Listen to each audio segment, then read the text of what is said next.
ಎಲ್ಲರಿಗೂ ನಮಸ್ಕಾರ. ನಾನು ನಿಮ್ಮ ಪ್ರೀತಿಯ ಶರಣಪ್ಪ ಅನ್ನಿಗೇರಿ, ವಿಜ್ಞಾನ ಮತ್ತು ತಂತ್ರಜ್ಞಾನ. ನಿನ್ನೆ ಕ್ಲಾಸಿನೊಳಗೆ ಏನು ಮಾಡಿದ್ವಪ್ಪ ಅಂತಂದ್ರೆ ಚಂದ್ರಯಾನ ನೋಡ್ಕೊಂಡ್ಬಂದ್ವಿ. ಮತ್ತು ಭಾರತ ದೇಶದಲ್ಲಿರ್ತಕ್ಕಂತಹ ಮೊದಲ ಉಪಗ್ರಹ ಆಗಿರ್ತಕ್ಕಂಥ ಆರ್ಯಭಟ ಮತ್ತು ಬೇರೆ ಬೇರೆ ದೇಶದ ಯಾವ ಥರ ಅದಾವ ಅನ್ನೋದು ಏನು ಮಾಡ್ಕೊಂಡ್ಬಂದ್ವಿಪ್ಪ ಅಂತಂದ್ರೆ ನೋಡ್ಕೊಂಡ್ಬಂದ್ವಿ. ಇವತ್ತಿನ ಕ್ಲಾಸಿನೊಳಗೆ ಏನು ಮಾಡೋಣಪ್ಪ ಅಂದರೆ ಅದರ ಮುಂದುವರೆದ ಭಾಗ ಯಾವುದಪ್ಪ ಅಂದರೆ ಮಂಗಳಯಾನ. ಈ ಮಂಗಳಯಾನ ಅಂತ ಅನ್ನೋದನ್ನ ಯಾವಾಗಪ್ಪ ಅಂತಂದ್ರೆ 2013 ಒಳಗೆ ಏನು ಮಾಡ್ತಾರಪ್ಪ ಅಂತಂದ್ರೆ ಲಾಂಚ್ ಮಾಡ್ತಾರೆ.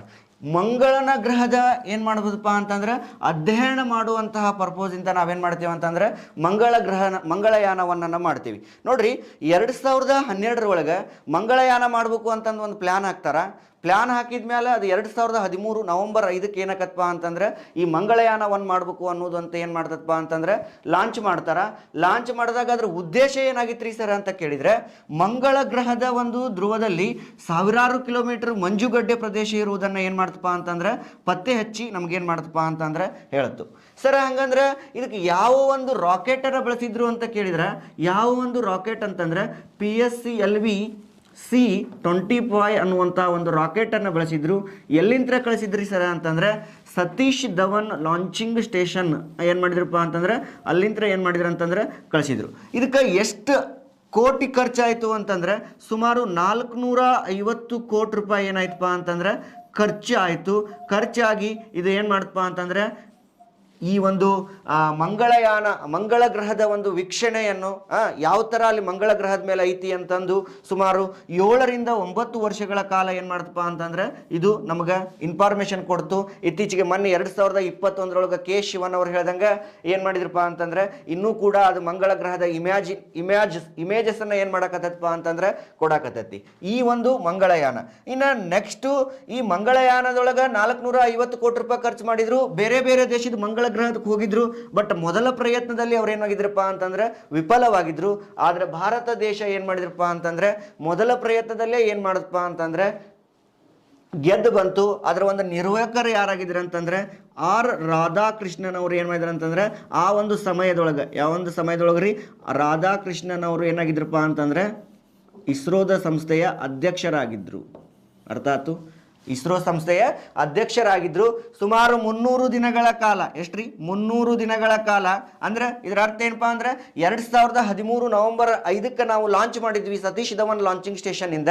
ಅದು ಯಾವಾಗ ಮುಗ್ತಪ್ಪ ಅಂತಂದ್ರೆ ಸೆಪ್ಟೆಂಬರ್ 24, 2014ಕ್ಕೆ ಹೋಗಿ ಆ ಮಂಗಳ ಗ್ರಹದ ಕಕ್ಷೆಯ ಮೇಲೆ ಕುಂತು ಆ ಒಂದು ಅಧ್ಯಯನ ಮಾಡಿ ಅದಕ್ಕೆ ಏನು ಮಾಡ್ತಪ್ಪ ಅಂದ್ರೆ ನಮಗೆ ಒಂದು ಇನ್ಫಾರ್ಮೇಶನ್ ಅನ್ನ ಕಳ್ಸಾಕತ್ತು ಅಂತ ಅನ್ನೋದು ಉಲ್ಲೇಖ ಐತಿ. ಸರ ಇಲ್ಲಿ ಎಕ್ಸಾಮ್ ಪಾಯಿಂಟ್ ಒಳಗೆ ಯಾವ ಕ್ವಶನ್ ಕೇಳ್ಯಾರಿ ಅಂತ ಕೇಳಿದ್ರೆ ಮಂಗಳಯಾನವನ್ನು ಮಾಡಿದಿರ್ತಕ್ಕಂಥ ಉಪಯೋಗಿಸಕ್ಕಂತಹ ಒಂದು ರಾಕೆಟ್ ಯಾವುದು ಅಂತ ಕೇಳ್ಯಾನ PSLV C-25. ನಾನು ಇನ್ನೇ ನಿಮಗೆ ರಾಕೆಟ್ ಬಗ್ಗೆ ಹೇಳೇನಲ್ಲ, ಇನ್ನೊಮ್ಮೆ ರಿವಿಷನ್ ಮಾಡ್ಕೊಡ್ಲಿ. ಎಸ್, ಅಂದ್ರೆ ರಾಕೆಟ್ ಒಳಗೆ ನಾವು ಭಾರತ ದೇಶದೊಳಗೆ 4 ಟೈಪ್ ರಾಕೆಟ್ ನೋಡ್ತೇವೆ. ಅದ್ರಾಗ ಫಸ್ಟ್ ಒನ್ ಯಾವುದು ಅಂತಂದ್ರೆ SLV-3. ಯಾವ್ದ್ರಿ? SLV-3 ಅಂತಂದು ಏನ್ರಿ? SLV-3 ಏನ್ರಿ ಸರ? SLV-3 ಅಂತಂದ್ರೆ ಸಟಲೈಟ್ ಲಾಂಚಿಂಗ್ ವೆಹಿಕಲ್ ಅಂತ ಕರಿತೀವಿ ನಾವು. ಏನ್ರಿ? ಸಟಲೈಟ್ ಲಾಂಚಿಂಗ್ ವೆಹಿಕಲ್ ಅಂತ ಕರಿತೀವಿ. ಈ ಒಂದು ವೆಹಿಕಲ್ ಅನ್ನ ಏನಪ್ಪಾ ಅಂದ್ರೆ ಮುಖ್ಯ ರೂವಾರಿ ಯಾರಿ ಅಂತಂದ್ರೆ ನಮ್ಮ APJ ಅಬ್ದುಲ್ ಕಲಾಂ ಅವರು. ಯಾಕಂದ್ರೆ ಇವತ್ತ ಆ ಒಂದು ದೇಶ ಸ್ವಾವಲಂಬಿ ಆಗ್ಬೇಕು. ಯಾಕೆ ನಾವು ಬೇರೆ ದೇಶಕ್ಕೆ ರಾಕೆಟ್ ಕೊಡ್ರಿ ಅಂತ ಹೋಗ್ಬೇಕು, ನಮ್ಮ ದೇಶವನ್ನು ಸ್ವಾವಲಂಬಿ ಆಗ್ಬೇಕು ಅನ್ನೋ ಒಂದು ಉದ್ದೇಶಕ್ಕಾಗಿ SLV-3 ಅನ್ನುವಂತಹ ರಾಕೆಟ್ ಅನ್ನ ಬಿಟ್ಟರು. ಇದ್ರ ಬಗ್ಗೆ ಸ್ವಲ್ಪ ಇನ್ಫಾರ್ಮೇಶನ್ ಹೇಳ್ಬೇಕಂದ್ರೆ ದೇಶದಲ್ಲಿ ಪ್ರಥಮ ಒಂದು ಉಪಗ್ರಹವಾಗಿರ್ತಕ್ಕಂತಹ ರೋಹಿಣಿ ಅನ್ನುವಂತಹ ಒಂದು ಉಪಗ್ರಹ. ಯಾವ್ದ್ರಿ? ರೋಹಿಣಿ ಅನ್ನುವಂತಹ ಒಂದು ಉಪಗ್ರಹವನ್ನ ಏನ್ ಮಾಡ್ತಪ್ಪ ಅಂತಂದ್ರೆ ಈ ಒಂದು SLV-3 ರಾಕೆಟ್ ಏನ್ ಮಾಡ್ತಪ್ಪ ಅಂದ್ರೆ ತಗೊಂತೋತು. ಸುಮಾರು ಎಷ್ಟು kg ಇತ್ತಪ್ಪ ಅಂತಂದ್ರೆ 40 kg ಇತ್ರಿ. ಇದು ಎಷ್ಟು kg ರೀ? 40 kg ಇತ್ತು. ಹೋಗಿ ಆ ಕಕ್ಷೆ ಒಳಗೆ ಏನ್ ಮಾಡ್ತಪ್ಪ ಅಂತಂದ್ರೆ ಇಟ್ಟು ಬಂತು. ಕಕ್ಷೆ ಒಳಗಿಟ್ಟು ಅಲ್ಲಿರ್ತಕ್ಕಂತಹ ಒಂದು ಇನ್ಫಾರ್ಮೇಶನ್ ನಮ್ಗೆ ಏನ್ ಮಾಡಿಕೊಡ್ತಪ್ಪ ಅಂತಂದ್ರೆ ತಿಳಿಸಿ ಬಂತು. ಇದು SLV-3 ಇದು ಏನಪ್ಪಾ ಅಂದ್ರೆ ಭಾರತ ದೇಶದ ಮೊದಲನೇ ತಲೆಮಾರಿನ ರಾಕೆಟ್ ಅಂತ ನಾವೇನ್ ಮಾಡ್ತೇವಿ ನೋಡ್ತೀವಿ. ಇನ್ನು ನೆಕ್ಸ್ಟ್ ಯಾವ್ದ್ರಿ ಸರ್ ಅಂತ ಕೇಳಿದಾಗ ನೆಕ್ಸ್ಟ್ ಯಾವ್ದ್ರಿ ಅಂತ ನೋಡಿದಾಗ ನಾವು ನೆಕ್ಸ್ಟ್ ASLV ಅಂತ ನೋಡ್ತೀವಿ ನಾವು. ಯಾವ್ದ್ರಿ? ASLV. ಏನ್ರಿ ಸರ ASLV ಅಂತ ಕರೀದ್ರ? ಏನ್ರಿ? ASLV ಆಗ್ಯುಮೆಂಟೆಡ್ ಸಟಲೈಟ್ ಲಾಂಚಿಂಗ್ ವೆಹಿಕಲ್ ಅಂತ ಕರಿತೀವಿ. ಏನ್ರಿ? ಆಗ್ಯುಮೆಂಟೆಡ್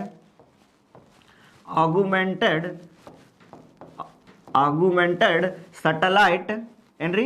ಆಗ್ಯುಮೆಂಟೆಡ್ ಸಟಲೈಟ್ ಲಾಂಚಿಂಗ್ ವೆಹಿಕಲ್ ಅಂತ ನಾವೇನ್ ಮಾಡ್ತೀವಿ ಅಂದ್ರೆ ಕರಿತೀವಿ. ಕನ್ನಡದೊಳಗೆ ವರ್ಧಕ ಉಡಾವಣಾ ಒಂದು ಉಪಗ್ರಹ ಉಡಾವಣಾ ಒಂದು ವೆಹಿಕಲ್ ಅಂದ್ರೆ ಒಂದು ವಾಹನ ಅಥವಾ ವಾಹಕ ಅಂತ ಕರಿತೀವಿ. ಇದೊಂದು 2ನೇ ತಲೆಮಾರಿನಲ್ಲಿ ಬರ್ತಕ್ಕಂಥ ಒಂದು ರಾಕೆಟ್. ಇದು ಕೂಡ ಸುಮಾರು 150 kg ಪೇಲೋಡ್ ಅನ್ನು ಒಯ್ಯುವಂತಹ ಶಕ್ತಿ ಹೊಂದೈತಿ. ಇದನ್ನು ಕೂಡ ಅನೇಕ ಉಪಗ್ರಹಗಳನ್ನ ಏನ್ ಮಾಡಿದ್ಪಾ ಅಂತಂದ್ರೆ ನಮ್ಮ ದೇಶದ ಉಪಗ್ರಹಗಳನ್ನ ಕಕ್ಷೆಗೆ ಮೇಲೆ ಇಟ್ಟು ನಾವು ಸಂವಹನ ಪರ್ಪೋಸ್ ಬಿಟ್ಟಿರ್ತಕ್ಕಂಥ ಉಪಗ್ರಹಗಳನ್ನ ಏನ್ ಮಾಡಿದ್ಪಾ ಅಂತಂದ್ರೆ ನಮ್ಗ ಇದು ಕೊಟ್ಟತಿ, ಏನು ಇನ್ಫಾರ್ಮೇಶನ್ ಕೊಟ್ಟತಿ ಅಂತ ಹೇಳಿದ್ವು. ಇನ್ನು ನೆಕ್ಸ್ಟ್ ಯಾವ್ದಪ್ಪ ಅಂತಂದ್ರೆ ಇನ್ನೊಂದು ಯಾವ್ದಪ್ಪ ಅಂತಂದ್ರೆ PSLV ಅಂತಂದ್ರೆ ಇದು ವೆರಿ ಇಂಪಾರ್ಟೆಂಟ್. ಯಾಕಂದ್ರೆ ಎಕ್ಸಾಮ್ನಾಗ PSLV ನೋಡ್ರಿ, ಇವತ್ತಿಗಾದ್ರೂ ನಾವು PSLV ಯೂಸ್ ಮಾಡ್ತೀವ್ರಿ. PSLV ಯಾಕಂದ್ರೆ PSLV ಏನಪ್ಪಾ ಅಂತಂದ್ರೆ ಇದು ವೇಟನು ಒಯ್ತೈತಿ, ಜೊತೆಗೆ ಏನಪ್ಪಾ ಅಂತಂದ್ರೆ ಮ್ಯಾಲ ಕಕ್ಷೆ ಒಳಗ ಕುಂತು ಹಲವಾರು ಯೋಜನೆಗಳನ್ನ ಏನ್ ಮಾಡೈತಪ್ಪ ಅಂತಂದ್ರೆ ಸಕ್ಸಸ್ ಕಂಡೈತಿ. ಏನ್ರಿ PSLV ಅಂತಂದ್ರೆ ಪೋಲಾರ್ ಸಟಲೈಟ್ ಲಾಂಚಿಂಗ್ ವೆಹಿಕಲ್ ಅಂತ ಕರಿತೀವಿ. ಏನ್ರಿ ಪೋಲಾರ್ ಸಟಲೈಟ್ ಲಾಂಚಿಂಗ್ ವೆಹಿಕಲ್ ಅಂತ ಕರಿತೀವಿ. ಲಾಂಚಿಂಗ್ ವೆಹಿಕಲ್ ಅಂತ ಕರಿತೀವಿ.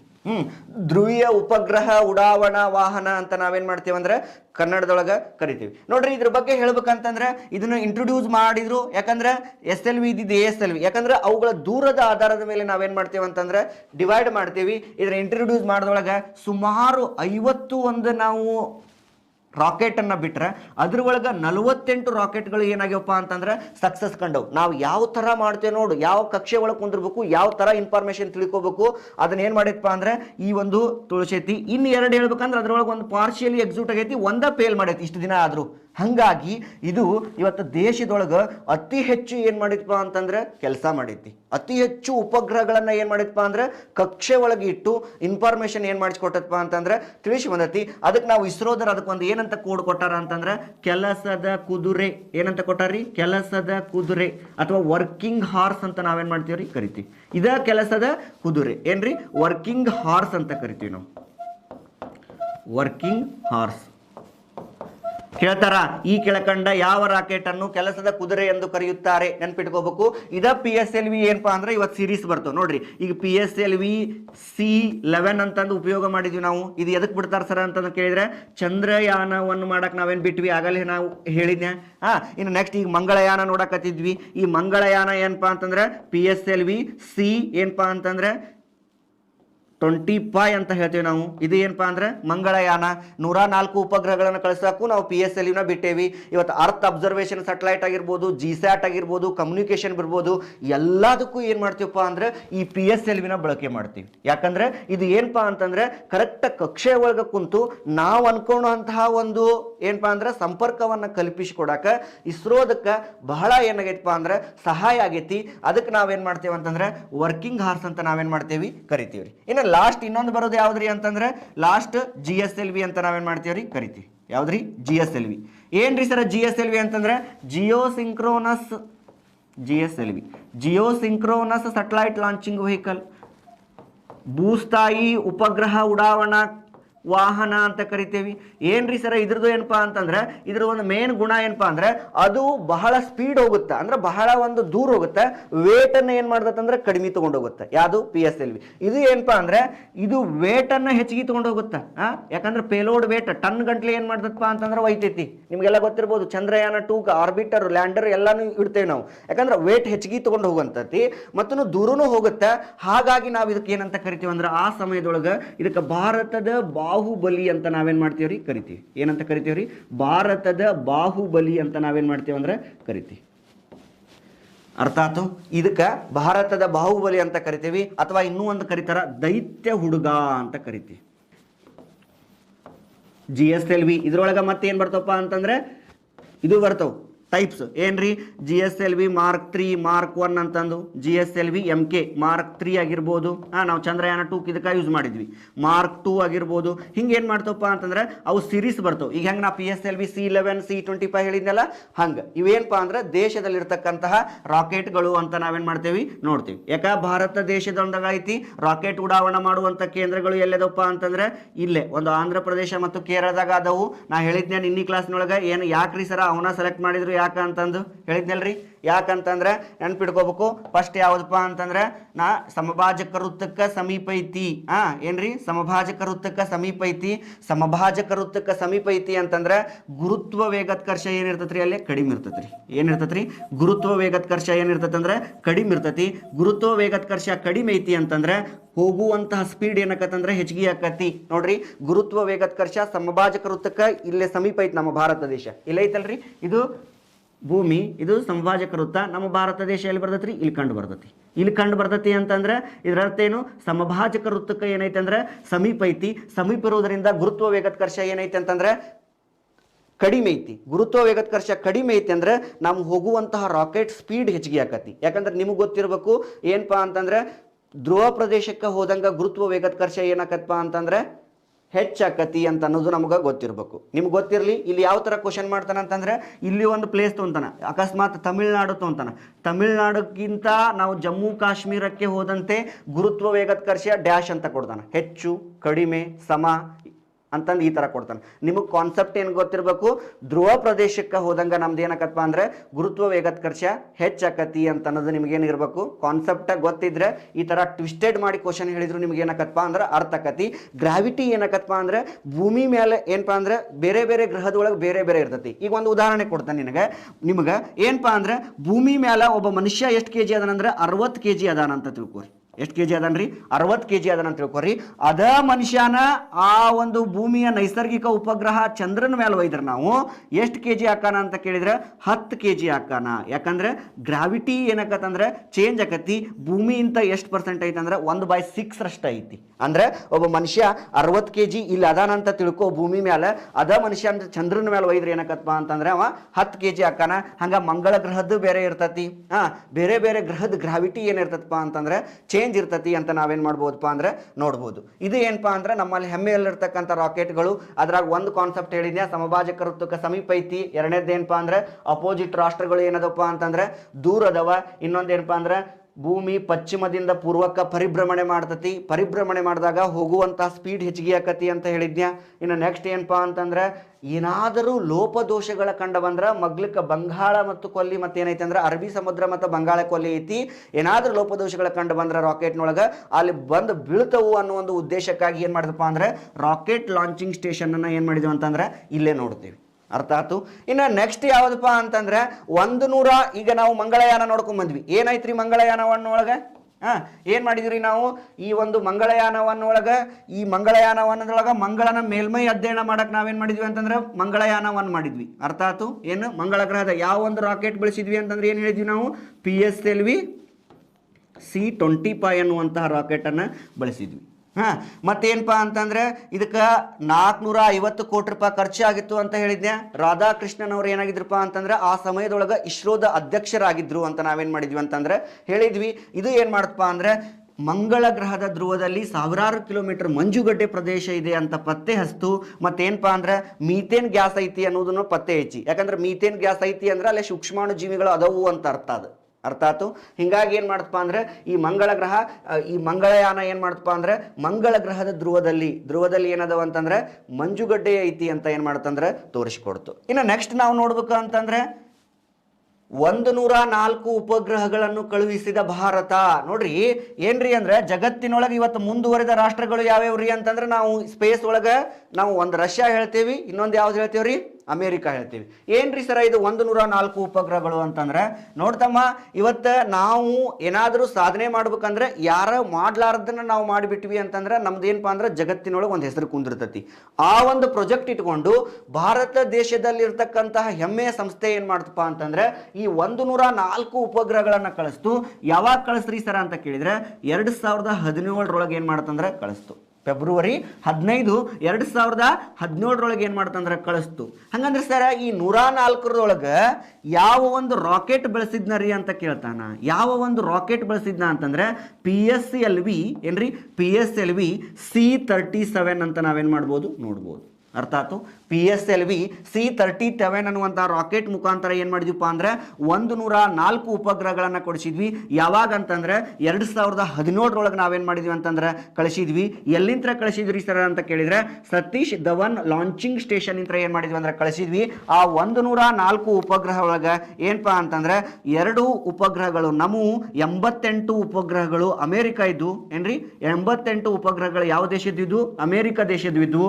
ನೆಕ್ಸ್ಟ್ ಏನಪ್ಪಾ ಅಂತಂದ್ರೆ ಉಳಿದ ಉಪಗ್ರಹಗಳು ಯಾವ ದೇಶದಿದ್ವಪ್ಪ ಅಂತಂದ್ರೆ ಇಂಡೋನೇಷಿಯಾ, ಟರ್ಕಿ ಹಿಂಗ ದೇಶದ್ವು. ಏನಪ್ಪಾ ಅಂತಂದ್ರೆ ಬೇರೆ ಬೇರೆ ದೇಶದ ಉಪಗ್ರಹಗಳನ್ನು ನಾವೇನ್ ಮಾಡಿದ್ವಿಪ್ಪ ಅಂತಂದ್ರೆ ಇಂಡೋನೇಷಿಯಾ, ಟರ್ಕಿ ಅನ್ನುವಂತಹ ದೇಶಗಳ ಉಪಗ್ರಹಗಳನ್ನು ನಾವು ಲಾಂಚ್ ಮಾಡಿದ್ವಿ. ನಿಮಗೆ ಗೊತ್ತಿರಬೇಕು, ರಷ್ಯಾದವರು ಅಷ್ಟು ಲಾಂಚ್ ಮಾಡಿಲ್ಲ, ಇನ್ನು ಅಮೆರಿಕದವರು ಮಾಡಿಲ್ಲ.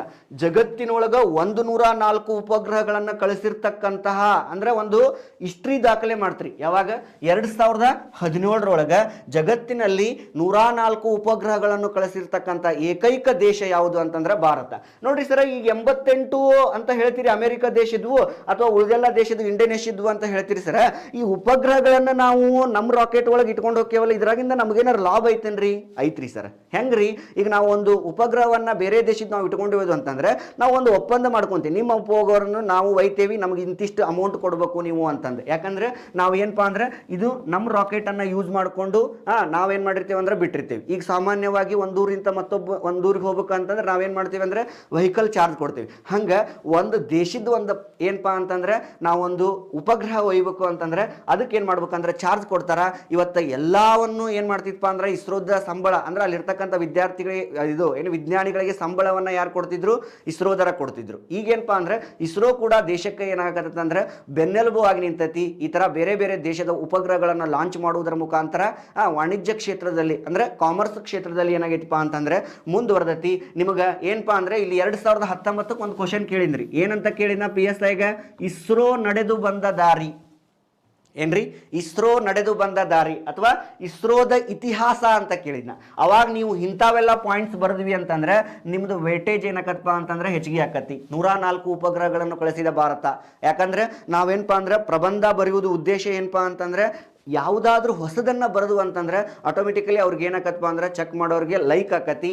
ಈ ತರ ಬುಲೆಟ್ ಪಾಯಿಂಟ್ಸ್ ಅನ್ನ ನೀವು ಏನ್ ಮಾಡ್ಬೇಕಂದ್ರೆ ನೆನಪಿಟ್ಕೋಬೇಕು. ಇಲ್ಲಿ ಕ್ವಶನ್ ಕೇಳ್ತಾನ, 104 ಉಪಗ್ರಹಗಳನ್ನು ಈ ಕೆಳಕಂಡ ಯಾವ ದೇಶ 2017 ಉಡಾವಣೆ ಮಾಡಿದೆ ಅಂತಂದ್ರೆ ನೆನಪಿಟ್ಕೋಬೇಕು ಭಾರತ. ಇದು ಭಾರತ ದೇಶದ ಹೆಮ್ಮೆ. ಅಥವಾ ನಿಮ್ಗೆ ಇನ್ನೊಂದು ಕ್ವಶನ್ ಕೇಳ್ತಾನ, ಏನಂತ ಕೇಳ್ತಾನ್ರಿ ಸರ ಅಂತಂದ್ರೆ ವಿಜ್ಞಾನ ಮತ್ತು ತಂತ್ರಜ್ಞಾನದಲ್ಲಿ ಯುವಕರ ಪಾತ್ರವೇನು ಅಂತ ಕೇಳಿದಾಗ ಇಂಥ ಬುಲೆಟ್ ಪಾಯಿಂಟ್ಸ್ ಅಂದ್ರೆ 104 ಉಪಗ್ರಹಗಳನ್ನು ಕಳಿಸಿದ ಭಾರತ ಅಂತ ಈ ತರ ಬುಲೆಟ್ ಪಾಯಿಂಟ್ಸ್ ಬರೆಯುವುದರಿಂದ ಏನಕ್ಕಪ್ಪ ಅಂತಂದ್ರೆ ನಿಮ್ಗೆ ಒಂದು ವೇಟೇಜ್ ಅಂದ್ರೆ ಆ ಒಂದು ಪ್ರಬಂಧಕ್ಕೆ ವೇಟೇಜ್ ಹೆಚ್ಚಿಗೆ ಬರುತ್ತೆ, ನಿಮ್ಗೆ ಔಟ್ ಮಾಡುವಂತಹ ಸಾಧ್ಯತೆ ಬರ್ತತಿ ಅಂತ ನಾ ಹೇಳ್ಬೋದು. ಇನ್ನು ನೆಕ್ಸ್ಟ್ ಯಾವುದಪ್ಪ ಅಂದ್ರೆ 104 ಉಪಗ್ರಹಗಳಾದ್ಮೇಲೆ ಇನ್ನೊಂದು ಯಾವುದಪ್ಪ ಅಂತಂದ್ರೆ ಚಂದ್ರಯಾನ 2 ಅಂತ ಕರಿತೀವಿ ರೀ. ಈ ಚಂದ್ರಯಾನ 2 ಅನ್ನೋದು ನಮಗೇನಪ್ಪ ಅಂದ್ರೆ ನಮ್ಮ ದೇಶದಲ್ಲಿ ಒಂದು ದೊಡ್ಡ ಸಾಧನೆ ಅಂತ ನಾವೇನ್ ಮಾಡ್ಬೋದಪ್ಪ ಅಂತ ಹೇಳ್ಬೋದು. ಏನ್ರಿ ಸರ ಚಂದ್ರಯಾನ 2 ಅಂತಂದ್ರೆ ಚಂದ್ರನ ದಕ್ಷಿಣ ಧ್ರುವದ ಅಧ್ಯಯನ ಮಾಡಕ್ ನಾವೇನ್ ಮಾಡ್ತೇವೆ ಅಂದ್ರೆ ಚಂದ್ರಯಾನ ಮಾಡಿದ್ವಿ. ಹಂಗಂದ್ರೆ ಸರ ಚಂದ್ರಯಾನ ಮಾಡಿ ಅಂದ್ರೆ ಚಂದ್ರಯಾನ ಮಾಡಿದಲ್ಲಿ ಭಾರತ ಎಷ್ಟನೇ ದೇಶ ಅಂತ ಕೇಳಿದ್ರೆ 4ನೇ ರಾಷ್ಟ್ರ ಅಂತ ಹೇಳ್ಬೇಕು. ಹಂಗಂದ್ರೆ ಫಸ್ಟ್ ಯಾವ್ಯಾವ್ರಿ ಅಂತ ಕೇಳಿದಾಗ ರಷ್ಯಾದವ್ರು ಹೋಗ್ಯಾರ. ಫಸ್ಟ್ ಯಾರಪ್ಪ ಅಂತಂದ್ರೆ ಅಮೇರಿಕ ದೇಶದವ್ರು ಹೋಗ್ಯಾರ ಚಂದ್ರನ ಮೇಲೆ. ನಿಮ್ಗೆ ಅವಾಗ ಹೇಳೇನಿ ನಾನು, ಅಮೇರಿಕ ಹೋಗೈತಿ. ಮತ್ತೆ ಯಾರು ಹೋಗ್ಯಾರ ಅಂತಂದ್ರೆ ರಷ್ಯಾ ದೇಶದವ್ರು ಹೋಗ್ಯಾರ. ರಷ್ಯಾ ದೇಶದವ್ರು ಹೋಗ್ಯಾರ. ಮತ್ತು ಚೀನಾ ದೇಶದವರು ಹೋಗ್ಯಾರ. ಚೀನಾ ದೇಶದವರು ಹೋಗ್ಯಾರ. 4ನೇದು ಯಾವ್ದಪ್ಪ ಅಂದ್ರೆ ನಮ್ಮ ದೇಶ ಭಾರತ ದೇಶ. ಏನ್ರಿ ಸರ ಇದು ಚಂದ್ರಯಾನ 2? ನೋಡ್ರಿ 2019 ಯಾವಾಗ್ರಿ 2019 ಜುಲೈ 22 ಏನ್ ಮಾಡಿದ್ವಪ್ಪ ಅಂದ್ರೆ 2019 ಜುಲೈ 22 ಈ ಚಂದ್ರಯಾನ 2ನ ಏನ್ ಮಾಡ್ತೇವಪ್ಪ ಅಂತಂದ್ರ ಮಾಡ್ಬೇಕಾಗಿತ್ತು. ನೆನಪಿರ್ಲಿ ಸ್ಪರ್ಧಾರ್ಥಿಗಳೇ, ನಾವು ಏನಪ್ಪಾ ಅಂತಂದ್ರೆ 2008-9 ಚಂದ್ರಯಾನ 1 ಮಾಡುವುದಾದ್ಮೇಲೆ ನಾವು ಚಂದ್ರಯಾನ 2 ಇಟ್ಕೋಬೇಕಾಗಿತ್ತು. ಬಟ್ ಏನಪ್ಪಾ ಅಂದ್ರೆ ನಮಗೆ ಕ್ರಯೋಜನಿಕ್ ಇಂಜಿನ್ಗಳ ಬಗ್ಗೆ ಕೊರತೆಯಿಂದ ಅಂದ್ರೆ ರಷ್ಯಾ ದೇಶದವ್ರು ನಮಗೆ ಆ ಟೈಮ್ನಲ್ಲಿ ಕೊಡಕ್ಕೆ ಸಾಧ್ಯ ಆಗಲಿಲ್ಲ. ಆ ಒಂದು ಉದ್ದೇಶಕ್ಕಾಗಿ ನಾವೇನ್ ಮಾಡಿದ್ವಿ ಅಂದ್ರೆ 2019 ಬಂತು. ಏನಪ್ಪಾ ಅಂದ್ರೆ ಚಂದ್ರಯಾನ 2 ಅಂತಂದು. ಹಂಗಂದ್ರೆ ಸರ ಇದಕ್ಕೆ ಹೆಚ್ಚು ಕಡಿಮೆ ಎಷ್ಟು ಖರ್ಚಾಗೈತ್ರಿ ಅಂತಂದ್ರೆ 978 ಕೋಟಿ ರೂಪಾಯಿ. ಎಷ್ಟ್ರಿ 978 ಕೋಟಿ ರೂಪಾಯಿ ಖರ್ಚಾಗೈತಿ. ಆ ಒಂದು ಸಮಯದಲ್ಲಿ ಯಾರಪ್ಪ ಇಸ್ರೋದ ಅಧ್ಯಕ್ಷರಿದ್ರು ಅಂತ ಕೇಳ್ತಾರ. ಯಾರಿದ್ರಿ ಸರ್ ಅಂತಂದ್ರೆ ಕೆ ಶಿವನ್ ಅವರು ಇದ್ರು. ಯಾವ ಶಿವನ್? ಕೆ ಶಿವನ್ ಅವರಿದ್ರು. ಕೈಲಾಸ ದೇವಂ ಶಿವನ್ ಅಂತ ಕರಿತೀವಿ. 2019 ಜುಲೈ 22ಕ್ಕೆ ಬಿಟ್ರು. ಆಗಸ್ಟ್ 20ಕ್ಕೆ ಚಂದ್ರನ ಕಕ್ಷೆ ಮೇಲೆ ಏನ್ ಮಾಡ್ತಪ್ಪ ಅಂತಂದ್ರೆ ಕುಂತು. ಯಾಕಂದ್ರೆ ನಿಮ್ಗೆ ಗೊತ್ತಿರ್ಬೇಕು ಸ್ಪರ್ಧಾರ್ಥಿಗಳೇ, ಏನಪ್ಪಾ ಅಂತಂದ್ರೆ ಈಗ ಹೆಂಗೆ ನಾವು ಭೂಮಿಗೆ ಕಕ್ಷೆಗಳು ಸುತ್ತಿರ್ತಾವ ನೋಡು, ಆ ಥರ ಏನಪ್ಪಾ ಅಂತಂದ್ರೆ ಭೂಮಿಗೆ ಕಕ್ಷೆಗಳು ಸುತ್ತಿರ್ತಾವ ನೋಡು, ಹಂಗೆ ಏನಪ್ಪಾ ಅಂತಂದ್ರೆ ಚಂದ್ರನಿಗೆ ಕಕ್ಷೆಗಳು ಸುತ್ತಿರ್ತಾವೆ. ಹಂಗೆ ನೀವು ಇಮ್ಯಾಜಿನರಿ ಮಾಡ್ಕೋಬೇಕು. ಯಾಕಂದ್ರೆ ಸೈನ್ಸ್ ಅಂದ್ರೆ ಸ್ವಲ್ಪ ಟೆಕ್ನಾಲಜಿ ಅಂದ್ರೆ ಸ್ವಲ್ಪ ಇಮ್ಯಾಜಿನರಿ ಮಾಡ್ಕೋಬೇಕು. ಇದು ಭೂಮಿ ಅಂತಂದ್ರೆ ಏನಪ್ಪಾ ಅಂದ್ರೆ ಇದು ಭೂಮಿ ಅಂತ ತಿಳ್ಕೊರಿ. ಈ ಭೂಮಿ ಸುತ್ತ ಏನಂತ ಹೇಳಿದ್ ನಾನು, ಈ ಥರ ಏನು ಮಾಡ್ತಪ್ಪ ಅಂದ್ರೆ ಕಕ್ಷೆಗಳು ಸುತ್ತವ ಅಂತ ನಾವೇನು ಮಾಡಿದ್ವಿ ಅಂತಂದ್ವಿ. ಇನ್ನು ಭೂಮಿಯ ಏಕೈಕ ಉಪಗ್ರಹ ಯಾವುದ್ರಿ? ಚಂದ್ರ. ಯಾವುದ್ರಿ? ಚಂದ್ರ. ಈ ಚಂದ್ರನ ಸುತ್ತ ಏನಾಕತ್ತಪ್ಪ ಅಂತಂದ್ರೆ ಈ ಥರ ಕಕ್ಷೆಗಳು ಸುತ್ತವ. ಮತ್ತೇನಪ್ಪ ಅಂದ್ರೆ ಇದ್ರೊಳಗೆ ನಮ್ದು 4 ಕಾನ್ಸೆಪ್ಟ್ ಇತ್ತು. ಏನೇನ್ರಿ ಸರ ಅಂತಂದ್ರೆ ಮೊದ್ಲೇಕ್ ಏನಪ್ಪಾ ಅಂದ್ರೆ ಆರ್ಬಿಟರ್. ನಾರ್ಮಲ್ ಆಗಿ ನಾವೇನಪ್ಪಾ ಅಂತಂದ್ರೆ ಆರ್ಬಿಟರ್ನ ಮಂಗಳಯಾನ 1 ಮಾಡಿದ್ವಿ, ಚಂದ್ರಯಾನ 1 ಮಾಡಿದ್ವಿ. ಇಲ್ಲೇನಿತ್ತಪ್ಪ ಅಂತಂದ್ರೆ ಆರ್ಬಿಟರ್ನ ಉಪಯೋಗ ಮಾಡೋದಿತ್ತು. ನೆಕ್ಸ್ಟ್ ಏನಪ್ಪಾ ಅಂತಂದ್ರೆ ಲ್ಯಾಂಡರ್ ಅನ್ನ ತಗೊಂಡು ಹೋಗೋದಿತ್ತು. ಏನ್ರಿ? ಲ್ಯಾಂಡರ್ ಅನ್ನ ತಗೊಂಡು ಹೋಗೋದಿತ್ತು. ನೆಕ್ಸ್ಟ್ ಏನಪ್ಪಾ ಅಂತಂದ್ರೆ ರೋವರ್ ಅನ್ನ ತಗೊಂಡು ಹೋಗೋದಿತ್ತು. ಯಾಕಂದ್ರೆ 2000 ನಾವೇನ್ ಮಾಡ್ಬೇಕಿತ್ತಂದ್ರೆ 2010-12 ಮಾಡ್ಬೇಕಾಗಿತ್ತು. ಲ್ಯಾಂಡರ್ ಕೊರತೆ ಇತ್ತು. ನಾವು ರಷ್ಯಾ ದೇಶದವ್ರು ಲ್ಯಾಂಡರ್ ಕೊಡಂಗಿಲ್ಲ ಈಗ ಅಂತ ಹೇಳಿದ್ರು. ಹಿಂಗಾಗಿ ನಾವು ಏನ್ ಮಾಡ್ತಂದ್ರೆ ತಡೆ ಹಿಡಿದ್ವಿ. ಇಲ್ಲಾಂದ್ರೆ ಚಂದ್ರಯಾನ 2 ಅವಾಗ ಹಾಕಿತ್ತು. ಇನ್ನು ರೋವರ್ ಆದ್ಮೇಲೆ ಏನಪ್ಪಾ ಅಂದ್ರೆ ಸ್ಯಾಂಪಲ್ ರಿಟರ್ನ್. ಏನ್ರಿ? Sample return. ಇದ್ರ ಅರ್ಥ ಏನು ಅಂತಂದ್ರೆ ಭೂಮಿ ಇಂಟ್ರ ಇವು 4 ಹೊಕ್ಕವು. ಯಾವ ಒಂದು ರಾಕೆಟ್ ಒಳಗೆ ಹೊಕ್ಕವು ಮಾಸ್ತರ ಅಂತ ಕೇಳ್ತಾನ. ಯಾವ ಒಂದು ರಾಕೆಟ್ ಅಂತಂದ್ರೆ GSLV Mark 3 ಅಂತ ನಾವೇನ್ ಮಾಡ್ತೀವಿ ಅಂದ್ರೆ ನೋಡ್ಕೊಂತೀವಿ. Mark 3 M1 GSLV Mark 3 M1 ಅನ್ನುವಂತಹ ರಾಕೆಟ್ ಮೂಲಕ ಏನ್ ಮಾಡ್ತೀವಪ್ಪ ಅಂತಂದ್ರೆ ಈ ಒಂದು 4 ಇನ್ಸ್ಟ್ರೂಮೆಂಟ್ ನಾವೇನ್ ಮಾಡ್ತೀವಿ ಅಂದ್ರೆ ತಗೊಂತೀವಿ. ಹಂಗಂದ್ರೆ ಸರ್ ಎಷ್ಟು ಕೋಟಿ ರೂಪಾಯಿ ಖರ್ಚಾಯ್ತಂದ್ರೆ 978 ಕೋಟಿ ರೂಪಾಯಿ ಸುಮಾರು ಏನಾಯ್ತಪ್ಪ ಅಂದ್ರೆ ಖರ್ಚಾಯ್ತು. ಇದನ್ನ ಎಲ್ಲಾ ಕೊಡುವುದು ಯಾವ್ದಪ್ಪ ಅಂದ್ರೆ ಭಾರತ ಸರ್ಕಾರದವ್ರು ಕೊಡ್ತಾರ. ಯಾವ ಸರ್ಕಾರದವರು? ನಮ್ಮ ಸರ್ಕಾರದವರ ಕೊಡ್ತಾರ. ಮತ್ತೇನಪ್ಪಾ ಅಂದ್ರೆ 978 ಕೋಟಿ ಆಯ್ತು, ಭಾರತ ಸರ್ಕಾರದವರ ಕೊಡ್ತಾರ. ಆ ಒಂದು ಸಮಯದೊಳಗೆ ಯಾರಪ್ಪ ಅಂದ್ರೆ ಕೆ ಶಿವನ್ ಅವರು ಅಧ್ಯಕ್ಷತೆ ಏನಿತ್ತಂದ್ರೆ ಇತ್ತು. ಸರ್ ಇಲ್ಲೇ ಲ್ಯಾಂಡರ್ ಅಂತ ಹೇಳ್ತೀರಿ, ರೋವರ್ ಅಂತ ಹೇಳ್ತೀರಿ. ಇಲ್ಲೇ ಇವಕ್ಕೊಂದೊಂದು ಹೆಸರು ಕೊಟ್ಟಾರ್ರಿ. ಇವನ ಹೆಸರು ಏನ್ ಮಾಡ್ಯಾರ ಅಂದ್ರೆ PC ಕೇಳ್ಬಿಟ್ಟಾನ. PC ಎಕ್ಸಾಮ್ಗೆ ಏನ್ ಮಾಡ್ಯಾರ್ರಿ? ಕೇಳ್ಬಿಟ್ಟಾರ. ಏನ್ ಕೊಟ್ಟಾರ್ರಿ ಹೆಸರು ಅಂತಂದ್ರೆ ಲ್ಯಾಂಡರ್ಗೆ ವಿಕ್ರಮ್ ಲ್ಯಾಂಡರ್ ಅಂತ ಕೊಟ್ಟಾರ್ರಿ. ಏನ್ ಕೊಟ್ಟಾರ್ರಿ? ವಿಕ್ರಮ್ ಲ್ಯಾಂಡರ್ಗೆ ಅಂತ ಕೊಟ್ಟಾರ. ರೋವರ್ಗೆ ಏನಂತ ಕೊಟ್ಟಾರ ಅಂದ್ರೆ ಪ್ರಜ್ಞಾನ ಅಂತ ನಾವೇನ್ ಮಾಡ್ತೇವಿ ನೋಡ್ತೀವಿ. ಯಾಕ್ರಿ ಸರ್ ವಿಕ್ರಮ್ ಲ್ಯಾಂಡರ್ ಅಂತ ಯಾಕೆ ಕೊಟ್ರು ಅಂತ ನೋಡಿದಾಗ, ಯಾಕ್ರಿ ಸರ ವಿಕ್ರಮ್ ಲ್ಯಾಂಡರ್ ಅಂತ ಕೊಟ್ಟಾಗ ವಿಕ್ರಮ್ ಸಾರಾಭಾಯಿ ಅವರು ಬಹಳಷ್ಟು ಸಾಧನೆ ಮಾಡ್ಯಾರ. ಅವ್ರು ಯಾವಾಗ ಹುಟ್ಟಿದ್ರು ಅಂದ್ರೆ 1919 ಹುಟ್ಟಿದ್ರು. 2019ಕ್ಕೆ ಏನಾಯ್ತಪ್ಪ ಅಂದ್ರೆ 100 ವರ್ಷ ಆಯ್ತು. ಆ ಒಂದು ಹುಟ್ಟುಹಬ್ಬದ ಸವಿನೆನಪಿಗಾಗಿ ನಾವೇನ್ ಮಾಡ್ತೇವೆ ಅಂತಂದ್ರೆ ವಿಕ್ರಮ್ ಲ್ಯಾಂಡರ್ ಅಂತ ಇಟ್ಟೇವಿ. ಮತ್ತೆ ನಿಮಗೂ ಇನ್ನೊಂದು ಗೊತ್ತಿರಬೇಕು, 1969 ಸ್ಥಾಪನೆ ಆಯಿತು. 2019ಕ್ಕೆ ಅಂದ್ರೆ 1919 ಆ ಒಂದು ಉದ್ದೇಶಕ್ಕಾಗಿ ಕೂಡ ನಾವೇನ್ ಮಾಡ್ತೇವೆ ಅಂದ್ರೆ ವಿಕ್ರಮ್ ಲ್ಯಾಂಡರ್ನ ಹೆಸರಿಟ್ಟೇವಿ. ಅರ್ಥ ಆಯ್ತು. ಇನ್ನು ರೋವರ್ಗೆ ಪ್ರಜ್ಞಾನ ಅಂತ ಯಾಕೆ ಇಸ್ತೇವೆ ಅಂತಂದ್ರೆ ಸಂಸ್ಕೃತದೊಳಗ ಪ್ರಜ್ಞಾನ ಅಂದ್ರೆ ಏನ್ರಿ ಸರ್ ಅಂತಂದ್ರೆ ಜ್ಞಾನ ಅಂತ ಅರ್ಥ. ಏನ್ರಿ? ಜ್ಞಾನ ಅಂತ ಅರ್ಥ. ಆ ಒಂದು ಉದ್ದೇಶಕ್ಕಾಗಿ ನಾವೇನ್ ಮಾಡ್ತೀವಪ್ಪ ಅಂತಂದ್ರೆ ರೋವರ್ ಹೆಸರು ಪ್ರಜ್ಞಾನ ಅಂತ ಇಟ್ಟೇವಿ, ಲ್ಯಾಂಡರ್ ಹೆಸರು ವಿಕ್ರಮ್ ಅಂತ ಇಟ್ಟೇವಿ. ನೋಡ್ತಮ್ಮ ಭೂಮಿ ಐತಿ, ಭೂಮಿಯಿಂದ ಸತೀಶ್ ಧವನ್ ಲಾಂಚಿಂಗ್ ಸ್ಟೇಷನ್ ಇಂತ್ರ ನಾವು ಸತೀಶ್ ಧವನ್ ಲಾಂಚಿಂಗ್ ಸ್ಟೇಷನ್ ಇಂತ್ರ 2019 ಜುಲೈ 22ಕ್ಕೆ ಏನ್ ಮಾಡಪ್ಪ ಅಂತಂದ್ರೆ ಲಾಂಚ್ ಮಾಡಿದ್ವಿ. ಜುಲೈ 22ಕ್ಕೆ. ಅದು ಏನಪ್ಪಾ ಅಂತಂದ್ರೆ 4 ಇದ್ವು: orbiter, lander, rover, sample return. ಏನ್ರಿ? Sample return. ಇದ್ರ ಉದ್ದೇಶ ಏನಿತ್ತಂದ್ರೆ ಆರ್ಬಿಟರು ಇಲ್ಲೇ ಆರ್ಬಿಟ್ ಒಳಗ ಕುಂದಿರ್ಬೇಕಿತ್ತು. ಲ್ಯಾಂಡರ್ ಏನಪ್ಪಾ ಅಂದ್ರೆ ಚಂದ್ರನ ದಕ್ಷಿಣ ಧ್ರುವಕ್ಕೆ ಹೋಗಬೇಕಿತ್ತು. ಯಾಕಂದ್ರೆ ನೋಡ್ರಿ, ಮನುಷ್ಯ ನಾವು ನೀವು ಅದೇವಲ್ಲ, ಎಲ್ಲಾರು ಮಾಡೋದಕ್ಕಿಂತ ಎಲ್ಲಾರು ಮಾಡಿದ್ರೆ ದೇಶ ಏನಕ್ಕಂದ್ರೆ ಮುಂದೆ ತರ್ತತಿ. ನೋಡ್ರಿ, ಎಲ್ಲರೂ ಚಂದ್ರನ ಮೇಲೆ ಹೋಗಿದ್ರು. ಆದ್ರೆ ಒಂದು ತಿಳ್ಕೋಬೇಕು, ಚಂದ್ರನ ದಕ್ಷಿಣ ಧ್ರುವಕ್ಕೆ ಯಾವ ದೇಶದರೂ ಹೋಗುದಿದ್ದಲ್ಲ. ಆ ದಕ್ಷಿಣ ಧ್ರುವಕ್ಕೆ ಹೋಗ್ಬೇಕು ಅನ್ನೋ ಒಂದು ಉದ್ದೇಶ ಇಟ್ಟುಕೊಂಡು ನಮ್ಮ ಕೆ ಶಿವನ್ ಅವರು ಪ್ರಧಾನಮಂತ್ರಿ ಆಗಿರ್ತಕ್ಕಂಥ ನರೇಂದ್ರ ಮೋದಿ ಅವರ ನೇತೃತ್ವದಲ್ಲಿ ಏನ್ ಮಾಡಿದ್ರು ಅಂತಂದ್ರೆ ಈ ಒಂದು ಯೋಜನೆಯನ್ನ ಮಾಡಿದ್ರು. ಚಂದ್ರನ ದಕ್ಷಿಣ ಧ್ರುವಕ್ಕೆ ಹೋಗ್ಬೇಕು ಅಂತಂದು. ಯಾಕಂದ್ರೆ ಯಾವ ದೇಶದರೂ ಚಂದ್ರನ ದಕ್ಷಿಣಕ್ಕೆ ಹೋಗಿದ್ದಿಲ್ಲ. ಏನಿತ್ತಂದ್ರೆ ಪ್ಲಾನು, ಆರ್ಬಿಟರು ಇಲ್ಲೇ ಆರ್ಬಿಟ್ನಾಗ ಹಿಂಗೆ ಸುತ್ತಬೇಕಿತ್ತು.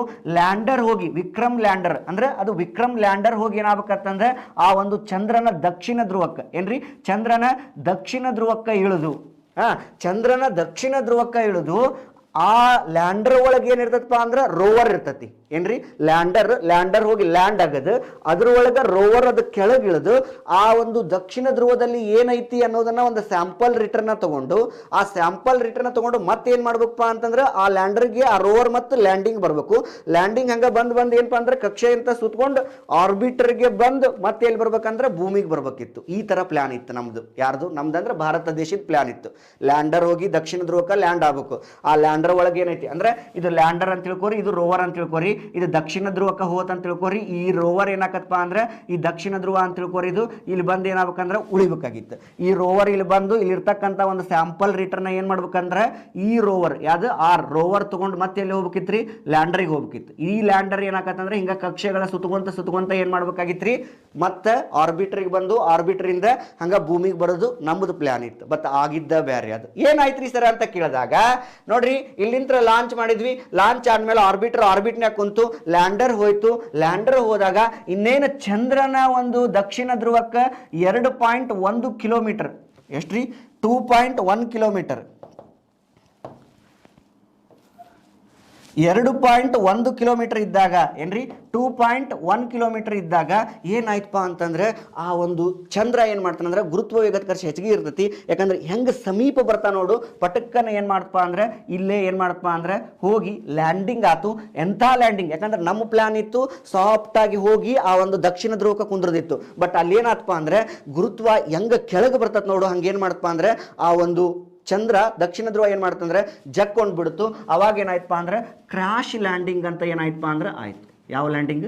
Crash landing. ಈ ಕ್ರ್ಯಾಶ್ ಲ್ಯಾಂಡಿಂಗ್ ಆಗೋದ್ರಿಂದ ಏನಾಯ್ತಪ್ಪ ಅಂತಂದ್ರೆ ಇಲ್ಲಿ ಏನಾಯ್ತಪ್ಪ ಅಂತಂದ್ರೆ ತಪ್ಪಿ ಬಿಡುತ್ತದು. ಏನು? ಇಲ್ಲಿ ನಾವು ನಿಯಂತ್ರಣ ಮಾಡುವಂತಹ ಸ್ಥಳ ಇತ್ತಲ್ಲ, ಯಾವ ಲ್ಯಾಂಡಿಂಗ್ ಆತ್ರಿ?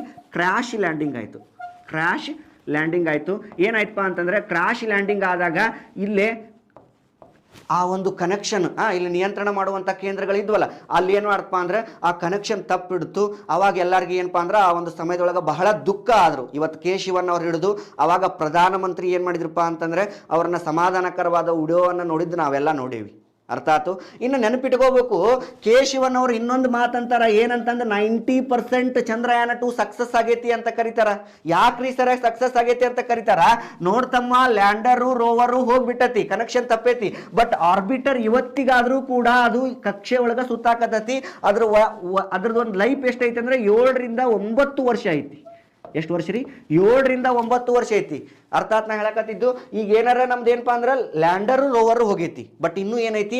ಆರ್ಬಿಟರ್ ಐತಿ. ಮುಂದೆ ಗಗನಯಾನ ಆಗಿರ್ಬೋದು ಅಥವಾ ಚಂದ್ರಯಾನ 3 ಆಗಿರ್ಬೋದು, ಅದ ಆರ್ಬಿಟರ್ ನಾವು ಉಪಯೋಗ ಮಾಡಿಕೊಂಡು ಮಾಡುವಂತಹ ಪ್ಲಾನ್ ಯಾರು ಅದಪ್ಪ ಅಂದ್ರೆ ಇಸ್ರೋದರದು. ಅರ್ಥ ಆಯ್ತು. ಇದ ಏನು ನೋಡ್ರಿ ಅಂದ್ರೆ ಚಂದ್ರಯಾನ 2 ಅಂತ ಕರಿತೀವಿ. ಇಲ್ಲಿ ಎಕ್ಸಾಮಿಗೆ ಕೇಳಿದ್ದು ಒಂದ ಇಂಪಾರ್ಟೆಂಟ್, ಯಾವ ಒಂದು ಲ್ಯಾಂಡರ್ ಅಂದ್ರೆ ವಿಕ್ರಮ್, ಪ್ರಜ್ಞಾನ. ಯಾಕೆ ಅನ್ನೋದು ನಿಮಗೆ ತಿಳಿಬೇಕು. ಕ್ರಾಶ್ ಲ್ಯಾಂಡಿಂಗ್ ಆಯ್ತು. ಯಾಕಂದ್ರೆ ಸಮೀಪ ಬಂದಂಗ ಆ ಒಂದು ಲ್ಯಾಂಡರ್ ಇದು ಏನ್ ಮಾಡ್ತಪ್ಪ ಅಂದ್ರೆ ಚಂದ್ರ ಅಂದ್ರೆ ಚಂದ್ರನ ದಕ್ಷಿಣ ಧ್ರುವಕ್ಕೆ ಸಮೀಪ ಬಂದಂಗೆ ಆ ಪಟಕ್ಕನ ಏನ್ ಮಾಡ್ತಪ್ಪ ಅಂದ್ರೆ ಅದು ಜಕ್ಕೊಂಡ್ಬಿಡ್ತು. ಹಿಂಗಾಗಿ ಸಾಫ್ಟ್ ಲ್ಯಾಂಡಿಂಗ್ ನಮ್ಮ ಪ್ಲಾನ್ ಇತ್ತು, ಅದು ಹೋಗಿ ಕ್ರಾಶ್ ಲ್ಯಾಂಡಿಂಗ್ ಆಯ್ತು. ಇಲ್ಲಿ ಕೆಳಗೆ ಏನಾಯ್ತಪ್ಪ ಅಂದ್ರೆ ಕನೆಕ್ಷನ್ ತಪ್ಪು ಅಂತು ಅನ್ನೋದು ಉಲ್ಲೇಖ ಐತಿ. ಎಸ್. ಇನ್ನು ನೆಕ್ಸ್ಟ್ ಏನಪ್ಪಾ ಅಂತಂದ್ರೆ ಇದನ್ನ ಚಂದ್ರನ ದಕ್ಷಿಣ ಧ್ರುವದ ಅಧ್ಯಯನ ಮಾಡ್ಬೇಕು. ಏನ್ರಿ? ಚಂದ್ರನ ದಕ್ಷಿಣ 4ನೇ ರಾಷ್ಟ್ರ ಭಾರತ ಅಂತ ಹೇಳಿದ್ನ್ಯಾ. ಮೊದಲು ಎಷ್ಟು ಖರ್ಚಾಗಿತ್ರಿ ಅಂತ ಕೇಳಿದ್ರೆ 978 ಕೋಟಿ ರೂಪಾಯಿ. ಯಾವ ಒಂದು ರಾಕೆಟ್ ಬೆಳೆಸಿದ್ರು ಅಂತಂದ್ರೆ GSLV Mark 3 ಅಂತ ಯೂಸ್ ಮಾಡ್ತೇವಿ. ಹೇಳಿದ್ನ್ಯಾ. ರೋವರ್ ಹೆಸರು ಏನಪ್ಪಾ ಅಂದ್ರೆ ಪ್ರಜ್ಞಾನ ಅಂತ ಕರಿತೇವಿ. ಲ್ಯಾಂಡರ್ ಹೆಸರು ಏನಪ್ಪಾ ಅಂತಂದ್ರೆ ವಿಕ್ರಮ್ ಲ್ಯಾಂಡರ್. ನೆಕ್ಸ್ಟ್ ಆರ್ಬಿಟರ್ಗೆ ಏನಪ್ಪಾ ಅಂದ್ರೆ ಕಕ್ಷೆಯಲ್ಲಿ ಇರ್ಬೇಕು. ಆರ್ಬಿಟರ್ ನೋಡ್ರಿ, ಆರ್ಬಿಟರ್ ಅಲ್ಲೇ ಏನಿರ್ಬೇಕಂತಂದ್ರೆ ಕಕ್ಷೆ ಒಳಗಿರ್ಬೇಕು. ಇದೇ ನೋಡ್ರಿ, ಇದು ಆರ್ಬಿಟರ್ ಇಲ್ಲೇ ಕಕ್ಷೆ ಒಳಗೆ ಹಿಂಗ ಸುತ್ಕೊಂತ ಇರ್ಬೇಕು.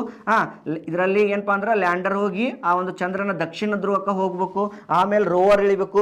ರೋವರ್ ಇಳಿದು ಸ್ಯಾಂಪಲ್ ರಿಟರ್ನ್ ತಗೊಂಡು ಮತ್ತೆ ಆ ಲ್ಯಾಂಡರ್ ಬಂದು ಲ್ಯಾಂಡರ್ ಇಂದ ಆರ್ಬಿಟರ್ಗೆ ಬಂದು ಆರ್ಬಿಟರ್ ಇಂದ ಭೂಮಿ ಕಕ್ಷೆಗೆ ಬಂದು ಮತ್ತೆ ಭೂಮಿಗೆ ಬರೋದಿತ್ತು. ಬಟ್ ಕ್ರಾಶ್ ಲ್ಯಾಂಡಿಂಗ್ ಆಗುವುದರಿಂದ ಅದು ಕನೆಕ್ಷನ್ ತೆಳಗ್ ತಪ್ತು ಅನ್ನೋದು ಉಲ್ಲೇಖ ಐತಿ. ಇದು ಏನಪ್ಪಾ ಅಂದ್ರೆ ನಿಮಗೆ ಗೊತ್ತಿರುವಂತಹ ಮಾಹಿತಿ. ಇನ್ನು ನೆಕ್ಸ್ಟ್ ಏನಪ್ಪಾ ಅಂದ್ರೆ ನಮ್ಮ ದೇಶದಲ್ಲಿ ಜಗತ್ತಿನ ಮೊದಲ ಖಾಸಗಿ ಸಂಸ್ಥೆ ಮತ್ತು ಅಮೆರಿಕದ ಯಾವ್ದ್ರಿ ಅಂತಂದ್ರೆ ಸ್ಪೇಸ್ ಎಕ್ಸ್ ಅಂತ ಕರಿತೀವಿ. ಎಷ್ಟರೊಳಗೆ ಸ್ಥಾಪನೆ ಆಯ್ತ್ರಿ ಅಂತಂದ್ರೆ 2002 ಏನಾಯ್ತಪ್ಪ ಅಂದ್ರೆ ಸ್ಥಾಪನೆ ಆಯ್ತು. ಯಾರ್ರೀ ಸರ ಇದನ್ನ ಸ್ಥಾಪನೆ ಮಾಡಿದ್ರು ಅಂತಂದ್ರೆ ಎಲಾನ್ ಮಸ್ಕ್ ಅಂತ ಕರಿತೀವಿ. ನೀವೆಲ್ಲ ಕೇಳಿರ್ಬೋದು. ಏನ್ರಿ? Elon Musk. ಈಗೆಲ್ಲ ಎಲೆಕ್ಟ್ರಿಕ್ ಕಾರ್ ಆಗಿರ್ಬೋದು. ಇವ್ರು ಏನಪ್ಪಾ ಅಂತಂದ್ರೆ ಬಹಳ ಒಳ್ಳೆ ಬಿಸ್ನೆಸ್ ಮ್ಯಾನ್ಸ್. ವರ್ಲ್ಡ್ನೊಳಗೆ ಇವರು ಕೂಡ ಒಬ್ರು ಶ್ರೀಮಂತ ವ್ಯಕ್ತಿ ಅಂತ ನಾವೇನ್ ಮಾಡ್ತೀವ್ರಿ ಹೇಳ್ತೀವ್ರಿ. ಈತ ಏನ್ ಮಾಡಿದಪ್ಪ ಅಂದ್ರೆ ನೋಡ್ರಿ ಬೆರಿಕಿತನ ಏನಪ್ಪಾ ಅಂದ್ರೆ ಈತ ಎಲಾನ್ ಮಸ್ಕ್ ಅವ್ರು ಏನ್ ಮಾಡಿದ್ರಪ್ಪ ಅಂತಂದ್ರೆ ಈ ಕಡೆ ರಷ್ಯಾ ದೇಶಕ್ಕೂ ಹೊಕ್ಕಾರ, ಈ ಕಡೆ ಅವ್ರದ್ದು ಮೂಲತಃ ಅಮೆರಿಕ ದೇಶದ್ದು, ಅಮೆರಿಕ ರಷ್ಯಾ ಇದ್ರ ಬಗ್ಗೆ ತಿಳ್ಕೊಂಡು ಅವರು ಅಧ್ಯಯನ ಮಾಡಿ ಎದ್ರ ಬಗ್ಗೆ ಸ್ಪೇಸ್ ಅಂದ್ರೆ ಏನು ಹೆಂಗ ಏನು ಎಂತ ಅಂತ ಮಾಡಿ ಈತ ಏನ್ ಮಾಡ್ಬಿಡ್ತಾನಪ್ಪ ಅಂತಂದ್ರೆ ಜಗತ್ತಿನೊಳಗ ಯಾರೋ ಒಂದು ಅಷ್ಟು ಉಪಗ್ರಹಗಳನ್ನ ಕಳಿಸ್ಲಾರ್ದಂತಹ ಉಪಗ್ರಹಗಳನ್ನ ಕಳಿಸ್ಬಿಡ್ತಾನ. ಈಗ ಅದ ಒಂದು ನ್ಯೂಸ್ನಾಗ ಐತಿ. ಎಷ್ಟು ಉಪಗ್ರಹಗಳನ್ನ ಕಳಿಸ್ತಾನ ಅಂದ್ರೆ 143 ಉಪಗ್ರಹಗಳನ್ನ ಕಳಿಸ್ತಾನ. ಫಾಲ್ಕನ್ ಅನ್ನುವಂತ ಒಂದು ರಾಕೆಟ್ ಮುಖಾಂತರ 100 ಫಾಲ್ಕನ್ 9 ಅಂತ ಕರಿತೀವಿ, 143. ಯಾಕಂದ್ರೆ ನಮ್ಮನ್ನ ಏನ್ ಮಾಡಿದ ಅಂದ್ರೆ ಮೀರ್ಸಿದ್ನೀತ. ನಾವೆಷ್ಟು ಮಾಡಿದ್ವಿ 104 ಮಾಡಿದ್ವಿ 2017 ಈತ ಏನ್ ಮಾಡಿದಪ್ಪ ಅಂದ್ರೆ 143 ಉಪಗ್ರಹಗಳನ್ನ ಏನ್ ಮಾಡಿದ ಅಂತಂದ್ರೆ ಕಳಿಸಿ ಜಗತ್ತಿನೊಳಗ ಏನ್ ಮಾಡಿದಪ್ಪ ಅಂದ್ರೆ ತನ್ನ ಹೆಸರನ್ನ ಮಾಡ್ಕೊಂಡ. ಈಗ 143 ಉಪಗ್ರಹಗಳು ಸುತ್ತಮುತ್ತಲಿನ ರಾಷ್ಟ್ರದವ್ರನ್ನ ತಗೊಂಡು ಮತ್ತೆ ಈ ಉಪಗ್ರಹಗಳನ್ನ ಕಳಿಸ್ತೇವಿ ಅಂತಂದ್ರೆ ಅವ್ರು ಇಂತಿಷ್ಟು ಅಮೌಂಟ್ ಕೊಡ್ತಾರೆ. ಅರ್ಥಾತ್ ನಾ ಹೇಳಕತ್ತಿದ್ದು ಇದರಿಂದ ಏನ್ ಮಾಡಿದ ಅಂತಂದ್ರೆ ಬಿಸ್ನೆಸ್ ಲೈನ್ಗೆ ಇದನ್ನ ಏನ್ ಮಾಡಿದಾರೆ ತಂದ್ರು. ನೆನಪಿಟ್ಕೋಬೇಕು, ಜಗತ್ತಿನ ಮತ್ತು ಅಮೆರಿಕದ ಏಕೈಕ ಬಾಹ್ಯಾಕಾಶ ಖಾಸಗಿ ಸಂಸ್ಥೆ ಅಂತಂದ್ರೆ ಯಾವುದು ಅಂತಂದ್ರೆ ಕೇಳಿದ್ರೆ ನೀವೇನ್ ಹೇಳ್ಬೇಕು, ಸ್ಪೇಸ್ ಎಕ್ಸ್ ಅಂತ ಕರಿತೀವಿ. ಇದರದೊಂದು ಕೇಂದ್ರ ಕಚೇರಿಯಲ್ಲಿ ಐತಿ ಅಂತಂದ್ರೆ ಕ್ಯಾಲಿಫೋರ್ನಿಯಾ, ಅಲ್ಲಿ ಅಮೆರಿಕದೊಳಗೆ ಕ್ಯಾಲಿಫೋರ್ನಿಯಾ ಅಂತ ಒಂದು ಪ್ರದೇಶದೊಳಗೆ ಏನೈತಿ ಇದ್ರ ಕೇಂದ್ರ ಕಚೇರಿ ಐತಿ. ಹಂಗಂದ್ರೆ ಸರ್ ಬೇರೆ ಬೇರೆ ದೇಶದ ಅದಾವ್ರಿ ಸರ್, ಅದಾವ್ರಿ ಸರ್. ಯಾವ್ಯಾವ್ರಿ ಅಂತಂದ್ರೆ ಬೇರೆ ಬೇರೆ ದೇಶದ ಅದಾವ್, ಬಟ್ ಯಾವ ಖಾಸಗಿ ತನದ್ದು ಇಲ್ಲ. ಯಾವ್ಯಾವ್ರಿ ಅಂದ್ರೆ ಈಗ ನೋಡ್ರಿ ಅಮೆರಿಕದ್ ನೋಡಿದಾಗ ನಾಸಾ ಅಂತ ನೋಡ್ತೀವಿ. ಏನ್ ನೋಡ್ತೀವಿ? NASA, national aeronautical space administration. ಏನ್ರಿ? ನ್ಯಾಷನಲ್ ಏರೋನಾಟಿಕಲ್ ಸ್ಪೇಸ್ ಅಡ್ಮಿನಿಸ್ಟ್ರೇಷನ್ ಅಂತ ಕರಿತೀವಿ. ಇದು ಯಾವ ದೇಶದ್ದು? ಅಮೆರಿಕ ದೇಶದ್ದು. ಹಂಗಂದ್ರೆ ಸರ್ ಇದು ಎಷ್ಟರೊಳಗೆ ಸ್ಥಾಪನೆ ಐತ್ರಿ ಅಂತಂದ್ರೆ national aeronautical space administration. Space administration ಇದು ಎಷ್ಟರೊಳಗೆ ಸ್ಥಾಪನೆ ಆಯಿತು ಅಂತ ಕೇಳಿದಾಗ 1958 ಸ್ಥಾಪನೆ ಆಯಿತು. ಕೇಂದ್ರ ಕಚೇರಿಯಲ್ಲಿ ಐತಂದ್ರೆ ವಾಷಿಂಗ್ಟನ್ನ DC ಅಂತ ನಾವೇನ್ ಮಾಡ್ತೀವಿ ಅಂದ್ರೆ ನೋಡ್ತೀವಿ. ಏನ್ರಿ? ವಾಷಿಂಗ್ಟನ್ನ DC. ಹಂಗಂದ್ರೆ ಸರ್ ಬೇರೆ ಬೇರೆ ದೇಶದ್ದು ಅದಾವನ್ರಿ? ಅದಾವ್ರಿ.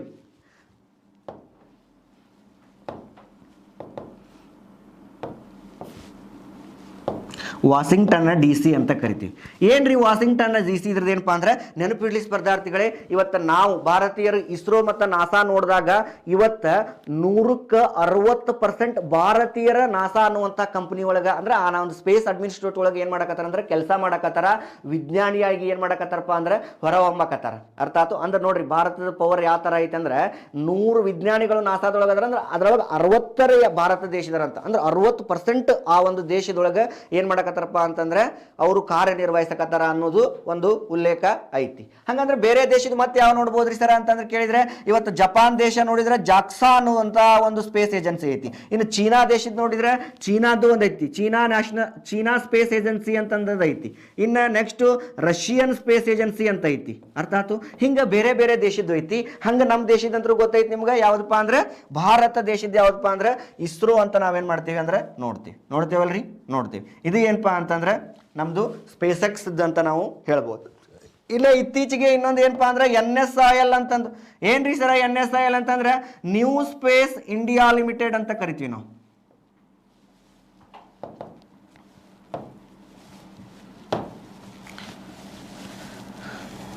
ನ್ಯೂ ಸ್ಪೇಸ್ ಇಂಡಿಯಾ ಲಿಮಿಟೆಡ್ ಅಂತ ನಾವೇನ್ ಮಾಡ್ತೀವಿ ಅಂತಂದ್ರೆ ನೋಡ್ತೀವಿ. ಏನ್ರಿ sir new space? NSIL question ಕೇಳ್ತಾನೆ, ಯಾಕಂದ್ರೆ ಇತ್ತೀಚೆಗೆ ಬಂದಿರತಕ್ಕಂಥ ಸುದ್ದಿ ಇದು. ನ್ಯೂ ಸ್ಪೇಸ್ ಇಂಡಿಯಾ ಲಿಮಿಟೆಡ್ ಅಂತ ಅನ್ನೋದು.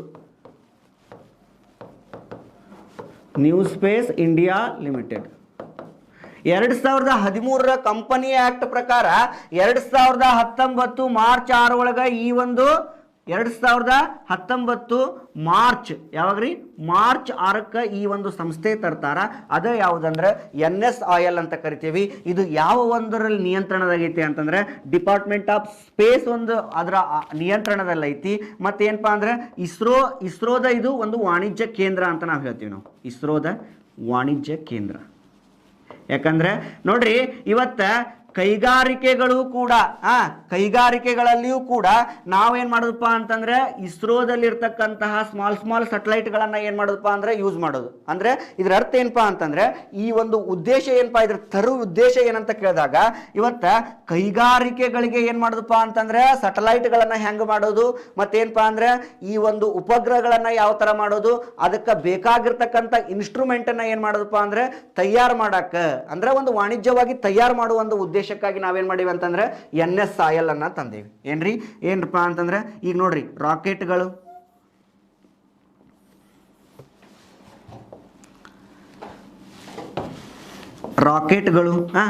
ಸ್ಮಾಲ್ ಸ್ಯಾಟಲೈಟ್ ರಾಕೆಟ್ಗಳನ್ನ ಯಾರು ಮಾಡ್ಬೇಕ್ರಿ, ಈ ಒಂದು ಕೈಗಾರಿಕೆಗಳಿಗೆ ಕೊಡೋದು. ಅದನ್ನ ರಾಕೆಟ್ಗಳಾಗಿರ್ಬೋದು ಅಥವಾ ಉಪಗ್ರಹಗಳಾಗಿರ್ಬೋದು, ಇವುಗಳನ್ನ ಏನ್ ಮಾಡೋದಪ್ಪ ಅಂತಂದ್ರೆ ಉಪಗ್ರಹಗಳಾಗಿರ್ಬೋದು ಮತ್ತು ಈ ಒಂದು ಸಂಬಂಧಪಟ್ಟಿರ್ತಕ್ಕಂಥ ಬಿಡಿ ಭಾಗಗಳು, ಯಾಕಂದ್ರೆ ಒಂದು ರಾಕೆಟ್ ಐತಂದ್ರೆ ಅದಕ್ಕೊಂದು ಭಾಗಗಳು ಇರ್ತಾವೆ.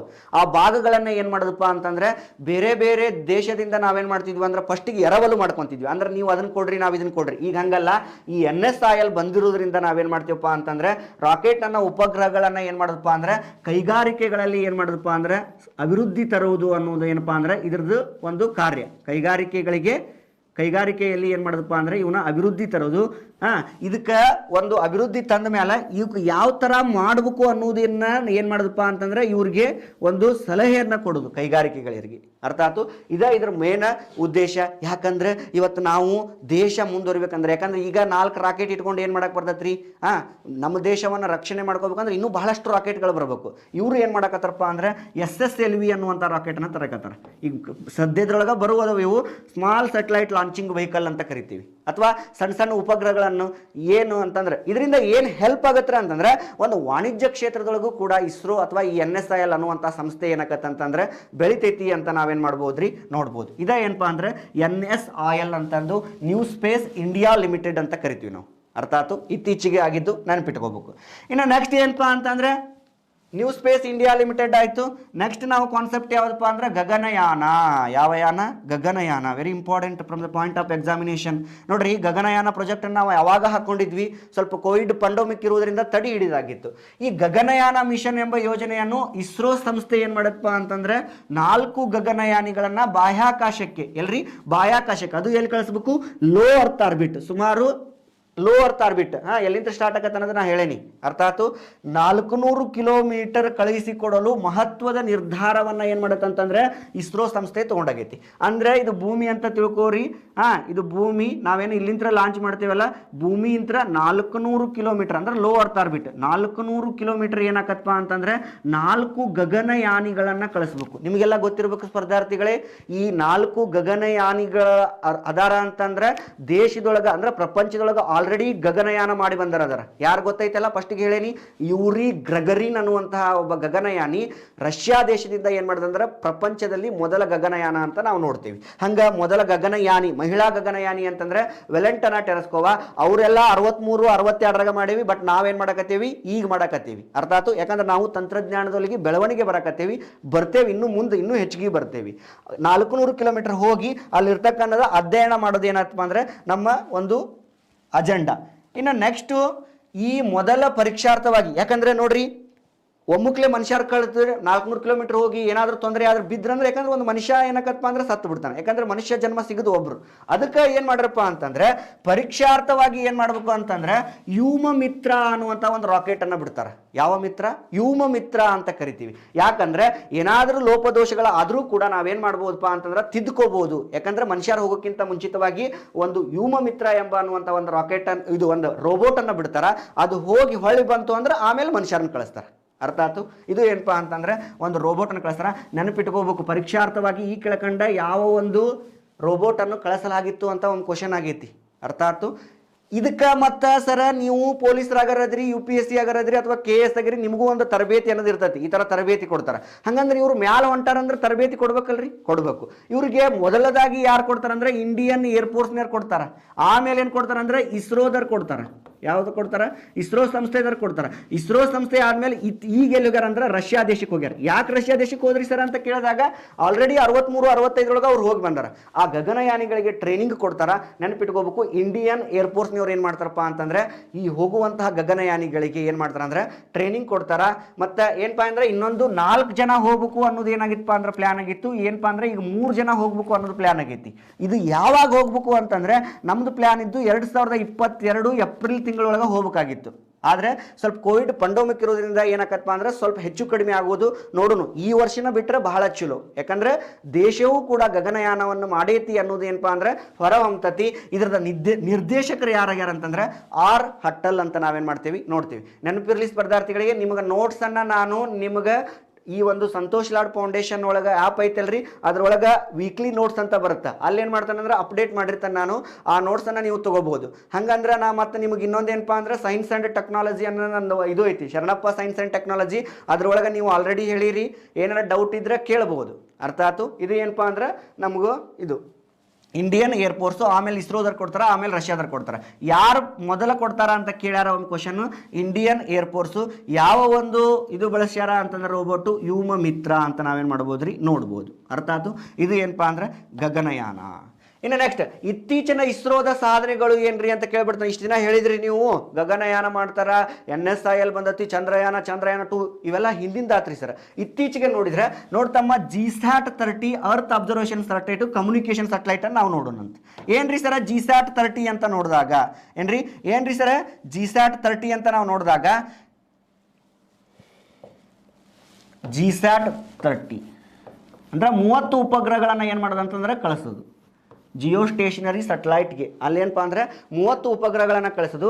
ಎಲ್ಲಿಂದ ಕಳಿಸ್ತಾರೀ ಸರ್ ಅಂತ ಕೇಳಿದ್ರೆ ಯಾವೊಂದು ರಾಕೆಟ್ ಬಳಸಿದ್ರು ಅಂದ್ರೆ ಏರಿಯನ್ ಪೈ VA 251 ಅನ್ನುವಂತಹ ರಾಕೆಟ್. ಎಲ್ಲಿಂದ ಕಳಿಸ್ತಾರೆ ಸರ್ ಅಂತಂದ್ರೆ ಫ್ರೆಂಚ್ ಗಯಾನದ ಖೌರಾ ಅನ್ನುವಂತಹ ಪ್ರದೇಶದಲ್ಲಿ. ಏನ್ರಿ ಫ್ರೆಂಚ್ ಇದು ಒಂದು ಹೆಂಗೆ ನೋಡ್ರಿ, ನಮ್ಮಲ್ಲಿ ರಾಕೆಟ್ ಉಡಾವಣೆ ಐತಿ, ಹಂಗೆ ಫ್ರೆಂಚ್ ದೇಶದೊಳಗೆ ಕಂಡು ಬರ್ತೈತ್ರಿ. ಫ್ರೆಂಚ್ ಗಯಾನದ ಖೌರಾ ಅನ್ನುವಂತಹ ಒಂದು ಪ್ರದೇಶದಿಂದ ನಾವೇನು ಮಾಡ್ತೀವಿ ಅಂತಂದ್ರೆ ಇದನ್ನ ಲಾಂಚ್ ಮಾಡ್ತೀವಿ. ಅರ್ಥ ಆಯ್ತು? ಯಾವ ಒಂದು GSAT-30 ಅಂತಂದು ಯಾವ ಒಂದು ಆರ್ಬಿಟಿಗೆ ಕಳಿಸ್ತೀವಿ ಅಂದ್ರೆ ಜಿಯೋ ಟ್ರಾನ್ಸ್ಫರ್ ಆರ್ಬಿಟಿಗೆ ಏನು ಮಾಡ್ತೀವಿ ಅಂದ್ರೆ ಕಳಿಸ್ತೀವಿ. ಯಾವ ಒಂದು ಉದ್ದೇಶಕ್ಕೆ ಕಳಿಸ್ತೀವಿ ರೀ ಅಂತಂದ್ರೆ ದೂರ ಸಂಪರ್ಕವನ್ನು ಕಲ್ಪಿಸಿ ಕೊಡಾಕ. ಏನ್ರಿ ದೂರ ಸಂಪರ್ಕವನ್ನು ಕಲ್ಪಿಸಿ ಕೊಡಾಕ. ಇದನ್ನ ಕ್ವಶನ್ ಕೇಳ್ಬಿಡ್ತಾನೆ. GSAT-30 ಯಾವ ಒಂದು ಉದ್ದೇಶಕ್ಕಾಗಿ ಕಳಿಸ್ತೀವಿ ಅಂತಂದ್ರೆ ದೂರ ಸಂಪರ್ಕವನ್ನು ಕಲ್ಪಿಸಿಕೊಡಕ್ಕೆ ನಾವೇನು ಮಾಡ್ತೀವಿ ಅಂತಂದ್ರೆ ಈ ಒಂದು GSAT-30 30 ಉಪಗ್ರಹಗಳನ್ನು ಏರಿಯನ್ ಪೈ VA 250 ಅನ್ನುವಂಥ ರಾಕೆಟಿಂದ ಫ್ರೆಂಚ್ ಗಯಾನದ ಖೌರಾ ಇಂದ ನಾವೇನು ಮಾಡ್ತೀವಿ ಅಂದ್ರೆ GTO ಜಿಯೋ ಟ್ರಾನ್ಸ್ಫರ್ ಆರ್ಬಿಟ್ ಏನು ಮಾಡ್ತೀವಿ ಅಂದ್ರೆ ಬಿಡ್ತೇವಿ. ಎಲ್ಪ ಅಂದ್ರೆ ದೂರ ಸಂಪರ್ಕವನ್ನು ಕಲ್ಪಿಸಿಕೊಡುವುದರಿಂದ ಉದ್ದೇಶಕ್ಕಾಗಿ. ಯಾಕಂದ್ರೆ ಸಿ ಬ್ಯಾಂಡ್ ಕು ಬಾಂಡ್ ಅಂತ ಬರ್ತಾವೆ. ಆ ಒಂದು ಬಾಂಡ್ಗಳಿಗೆ ಏನು ಮಾಡೋದಪ್ಪ ಅಂತಂದ್ರೆ ಹೆಚ್ಚಿಗೆ ಒಂದು ಬ್ಯಾಂಡ್ ಬರ್ಬೇಕಂತಂದ್ರೆ ಆ ಒಂದು ಉದ್ದೇಶಕ್ಕಾಗಿ ನಾವೇನು ಮಾಡ್ತೀವಿ ಅಂದ್ರೆ GSAT-30 ಅನ್ನುವಂತಹ ಒಂದು ರಾಕೆಟನ್ನು ದೂರ ಸಂಪರ್ಕವನ್ನು ಕಲ್ಪಿಸಿಕೊಡಕ್ಕೆ ನಾವೇನು ಮಾಡೀವಿ ಅಂತಂದ್ರೆ ಬಿಟ್ಟೇವಿ. ಇನ್ನು ನೆಕ್ಸ್ಟ್ GSAT ಆಯ್ತು. ಇನ್ನೊಂದು ಯಾವ್ದಪ್ಪ ಅಂತಂದ್ರೆ ಸೆಕೆಂಡ್ ಒನ್ ಯಾವ್ದು ಬಿಟ್ರೆ ಅಂತಂದ್ರೆ ಅರ್ತ್ ಅಬ್ಸರ್ವೇಷನ್ ಸೆಟಲೈಟ್ ಅಂತ ಕರಿತೀವಿ. ಹೆಸರು ಹೇಳ್ತತ್ ನೋಡ್ರಿ, ಅರ್ತ್ ಅಬ್ಸರ್ವೇಷನ್ ಸೆಟಲೈಟ್, ಭೂ ವೀಕ್ಷಣಾ ಉಪಗ್ರಹ ಅಂತ ಕರಿತೀವಿ ನಾವು. ಏನ್ರಿ ಭೂ ವೀಕ್ಷಣಾ ಉಪಗ್ರಹ ಕರಿತೀವಿ. ಅರ್ತ್ ಅಬ್ಸರ್ವೇಷನ್ ಸೆಟಲೈಟ್ ಯಾವ ಒಂದು ರಾಕೆಟ್ ಬಳಸಿದ್ವೋ ಮಾಸ್ತಾರ ಅಂತ ಕೇಳ್ತಾನ. PSLV C-49 ಅನ್ನುವಂಥ ಒಂದು ರಾಕೆಟನ್ನು ಬಳಸಿದ್ವಿ. ಎಲ್ಲಿಂತ್ರ ಬಿಟ್ರು ಮಾಸ್ತಾರ ಅಂತಂದ್ರೆ ಸತೀಶ್ ಧವನ್ ಲಾಂಚಿಂಗ್ ಸ್ಟೇಷನ್ ಅಂತ ಬಿಟ್ರು. ಇದೇನಪ್ಪ ಅಂದ್ರೆ 2020 ಸಾಧನೆಗಳು. ಯಾಕಂದ್ರೆ ಇತ್ತೀಚಿನ ಉಡಾವಣೆವಾಗಿರ್ತಕ್ಕಂಥ ವಾಹನಗಳ ಬಗ್ಗೆ ಭಾಳ ಸತ ಕ್ವಶನ್ ಆಗುವಂಥ ಸಾಧ್ಯತೆ ಐತಿ. ಅದಕ್ಕೆ ಏನಪ್ಪ ಅಂದ್ರೆ ನಾ ಹೇಳಕತ್ತೀನಿ. ಅರ್ಥ ಆಯ್ತು? ಇವೆಲ್ಲ ಮಂಗಳಯಾನ ಚಂದ್ರಯಾನ 2 ಇವೆಲ್ಲ ಹಿಂದಾಗಿದ್ದು. ಯಾಕಂದ್ರೆ ಇತ್ತೀಚೆಗೆ ಬಿಟ್ಟಿದ್ದು ಭಾಳ ಇಂಪಾರ್ಟೆಂಟ್ ಆ ಒಂದು ಉದ್ದೇಶಕ್ಕಾಗಿ. ಸರ್ ಅರ್ತ್ ಅಬ್ಸರ್ವೇಷನ್ ಸೆಟಲೈಟ್ನ ಯಾವ ಒಂದು ಆರ್ಬಿಟ್ಗೆ ಕಳಿಸಿದ್ರೆ ಅಂದ್ರೆ ಇಲ್ಲೇ ಲೋ ಅರ್ತ್ ಆರ್ಬಿಟಿಗೆ ಕಳಿಸಿದ್ವಿ. ಅರ್ಥ ಆಯ್ತು? ಎದಕ್ಕೆ ಕೊಡ್ಸಿದ್ವಿ ಅಂತ ಇದ ಮೇನ್ ಇಂಪಾರ್ಟೆಂಟು. ವಿಪತ್ತು ನಿರ್ವಹಣೆಗೆ ಅಥವಾ ನಮ್ಮ ದೇಶಕ್ಕೆ ಅಥವಾ ನಮ್ಮ ಭೂಮಿಗೆ ಏನಾದರೂ ಚಂಡಮಾರುತ ಬಂದು ಅಪ್ಪಳಿಸುವುದವು ಅಥವಾ ಏನಾದರೂ ವಿಪತ್ತು ನಿರ್ವಹಣೆಯಲ್ಲಿ ಏನಾದರೂ ಧೂಮಕೇತುಗಳು ಬರುವುದವು. ನಾವು ಎದಕ್ಕೆ ಬಿಟ್ಟೇವೆ ಅಂದ್ರೆ ಅರ್ಥನ ಭೂಮಿನ ವೀಕ್ಷಣೆ ಮಾಡಕ್ಕೆ ಬಿಟ್ಟಿವಿ. ಅಂದ್ರೆ ಭೂಮಿಗೆ ಯಾವುದಾದ್ರೂ ವಿಪತ್ತುಗಳು ಬರುವುದವ ಅನ್ನೋ ಒಂದು ಉದ್ದೇಶಕ್ಕಾಗಿ ನಾವೇನು ಮಾಡಿವಪ್ಪ ಅಂತಂದ್ರೆ ಲೋ ಅರ್ತ್ ಆರ್ಬಿಟ್ ಇಂತ್ರ ವಿಪತ್ತು ನಿರ್ವಹಣೆಗಾಗಿ ನಾವೇನು ಮಾಡಿವಪ್ಪ ಅಂತಂದ್ರೆ ಬಿಟ್ಟಿವಿ. ನೀವು ಅರ್ತ್ ಅಬ್ಸರ್ವೇಷನ್ ಸೆಟಲೈಟ್ ಬಂತಂದ್ರೆ ವಿಪತ್ತು ನಿರ್ವಹಣೆ ಅಂತ ತಿಳ್ಕೊಬೇಕು. ಯಾಕಂದ್ರೆ ಅರಣ್ಯ ನಾಶ ಎಲ್ಲಿ ಆಗಕತ್ತೈತಿ, ಎಲ್ಲಾದ್ರೂ ಸಂಪನ್ಮೂಲಗಳು ಸಿಗಾಕತ್ತವ, ಏನಾದ್ರೂ ದೇಶಕ್ಕೆ ಯಾವ್ದಾದ್ರು ಚಂಡಮಾರುತ ಅಪ್ಪಳಿಸುವಂತ ಸಾಧ್ಯತೆ ಐತ್ಯಾ, ಅದನ್ನ ಎಲ್ಲಾ ತಿಳ್ಕೊಳಕ ಅರ್ತ್ ಅಬ್ಸರ್ವೇಷನ್ ಸೆಟಲೈಟ್ ಅಂತ ನಾವೇನ್ ಮಾಡ್ತೇವೆ ಅಂದ್ರೆ ಬಿಡ್ತೇವಿ. ಎಲ್ಲಿಂದ ಯಾವ ಒಂದು ಆರ್ಬಿಟಿಗೆ ಬಿಡ್ತೇವ್ರಿ ಸರ್ ಅಂತಂದ್ರೆ ಲೋ ಅರ್ತ್ ಆರ್ಬಿಟಿಗೆ ಬಿಡ್ತೇವಿ. ಸತೀಶ್ ಧವನ್ ಲಾಂಚಿಂಗ್ ಸ್ಟೇಷನ್ ಯಾವ ರಾಕೆಟ್ ಅಂತ ಕೇಳಿದ್ರೆ PSLV C-49 ಅನ್ನುವಂತಹ ರಾಕೆಟ್ ಇಂದ ಬಿಡ್ತೇವೆ. ಇನ್ನು ನೆಕ್ಸ್ಟ್ ಇನ್ನೊಂದು ಬಿಡ್ತಾರ 2020 ಯಾವ್ದಪ್ಪ ಅಂದ್ರೆ CMS-1 ಅಂತ ಕರಿತೇವೆ. ಇದ್ರ ಏನ್ರಿ ಸರ್ ಅರ್ಥ ಅಂತಂದ್ರೆ ಕಮ್ಯುನಿಕೇಶನ್ ಸೆಟಲೈಟ್. CM ಅಂದ್ರೆ ಕಮ್ಯುನಿಕೇಶನ್ ಸೆಟಲೈಟ್ ಅಂತ ನಾವೇನ್ ಮಾಡ್ತೇವೆ ಅಂದ್ರೆ ಕರಿತೀವಿ. ಈ ಕಮ್ಯುನಿಕೇಶನ್ ಸೆಟಲೈಟ್ ಬಿಡುದ್ರ ಹೆಸರು ಹೇಳ್ತದೆ ನೋಡ್ರಿ, ಕಮ್ಯುನಿಕೇಶನ್. ಯಾವ ರಾಕೆಟ್ ಬಳಸಿದ್ರು? PSLV C-49 ಅಲ್ಲ ಆತು. ಇಲ್ಲಿ ಏನ್ ಮಾಡ್ತಾರಪ್ಪ ಅಂದ್ರೆ C-50 ಅನ್ನುವಂತ ರಾಕೆಟ್ ಅನ್ನ ಬಳಸ್ತಾನೆ. ಏನ್ರಿ C-50 ಅನ್ನುವಂಥ ರಾಕೆಟ್ ಅನ್ನ ಬಳಸ್ತಾರ. ಈ PSLV C-50 ಅನ್ನುವಂಥ ರಾಕೆಟ್ ಅನ್ನ ಎಲ್ಲಿಂದ ಬಿಡ್ತಾರ ಅಂದ್ರೆ ಸತೀಶ್ ಧವನ್ ಲಾಂಚಿಂಗ್ ಸ್ಟೇಷನ್ ಇಂದ ಬಿಡ್ತಾರ. ಏನಪ್ಪಾ ಅಂದ್ರೆ ಕಮ್ಯುನಿಕೇಶನ್ ಅಂದ್ರೆ ದೂರ ಸಂಪರ್ಕವನ್ನ ಕಲ್ಪಿಸಿಕೊಡಾಕ. ಏನ್ರಿ ಎಲ್ಲಿ ಕಲ್ಪಿಸಿಕೊಡಾಕ್ರಿ ಸರ್ ಅಂತಂದ್ರೆ ಅಂಡೋಮಾನ್ ನಿಕೋಬಾರ್ ಅನ್ನುವಂತಹ ಪ್ರದೇಶಗಳಲ್ಲಿ, ಲಕ್ಷದ್ವೀಪ, ಇಲ್ಲಿ ಏನಪ್ಪಾ ಅಂದ್ರೆ ಕಮ್ಯುನಿಕೇಶನ್ ಸ್ವಲ್ಪ ಕಡಿಮೆ ಇರ್ತೈತಿ. ಆ ಒಂದು ಉದ್ದೇಶಕ್ಕಾಗಿ ಇಸ್ರೋದವರು ಅಲ್ಲಿ ಏನ್ ಮಾಡ್ತಾರಪ್ಪ ಅಂದ್ರೆ C ಬ್ಯಾಂಡ್ ಕು ಬ್ಯಾಂಡ್ ಅನ್ನ ಇಟ್ಟಿರ್ತಾರ. ಆ ಬ್ಯಾಂಡ್ಗೆ ಏನ್ ಮಾಡ್ತೈತೆ ಅಂತಂದ್ರೆ ನಮ್ಗ ಕಮ್ಯುನಿಕೇಶನ್ ನ ಕಳಿಸ್ಕೊಡಾಕ ಭೂಸ್ಥಿರ ಉಪಗ್ರಹದಿಂದ ಒಂದು ಸಂವಹನ ಪರ್ಪೋಸ್ ಏನ್ ಮಾಡಿಯಪ್ಪ ಅಂತಂದ್ರೆ ನಾವು ಈ ಕಮ್ಯುನಿಕೇಶನ್ ಸೆಟಲೈಟ್ ಅನ್ನ ಬಿಟ್ಟಿವಿ. ಅರ್ಥ ಆಯ್ತು. ಇವು 2020 ಸಾಧನೆಗಳು ಅಂತ ನಾವೇನ್ ಮಾಡ್ಬೋದ್ರಿ ನೋಡ್ಬೋದು. ಇನ್ನು 2021 ಸಾಧನೆಗಳು ಏನ್ರಿ ಸರ ನೋಡ್ರಿ, ಅಮೆಜೋನಿಯಾ 1 ಅಂತಂದು ಏನ್ರಿ ಅಮೆಜೋನಿಯಾ 1 ಅಂತಂದು ಇದು ಒಂದೇ PSLV C-51 ರಾಕೆಟ್ ಮೂಲಕ ಬರ್ತೇವೆ. ಮತ್ತೇನಪ್ಪಾ ಅಂದ್ರೆ ಭಾರತೀಯ ವಿದ್ಯಾರ್ಥಿ ಉಪಗ್ರಹಗಳು ಯುನಿಟಿ ಸ್ಯಾಟ್ ಅಥವಾ ಸತೀಶ್ ಧವನ್ ಸ್ಯಾಟ್ ಅಂತ ಕರಿತೀವಿ ನಾವು. ಸ್ಯಾಟ್ ಅಂದ್ರೆ ಸೆಟಲೈಟ್, ಅರ್ಥ ಆಯ್ತು. ಇನ್ನೊಂದು ಯಾವತ್ತಪ್ಪ ಅಂದ್ರೆ ಅರ್ತ್ ಅಬ್ಸರ್ವೇಷನ್ ಅಂತ ನಾವೇನ್ ಮಾಡ್ತೇವೆ ನೋಡ್ತೇವೆ. ಇದನ್ನ ಸ್ವಲ್ಪ ನೋಡ್ಕೊಂತ ಬಂದಾಗ PSLV ಅಮೆಜೋನಿಯಾ ಏನ್ರಿ PSLV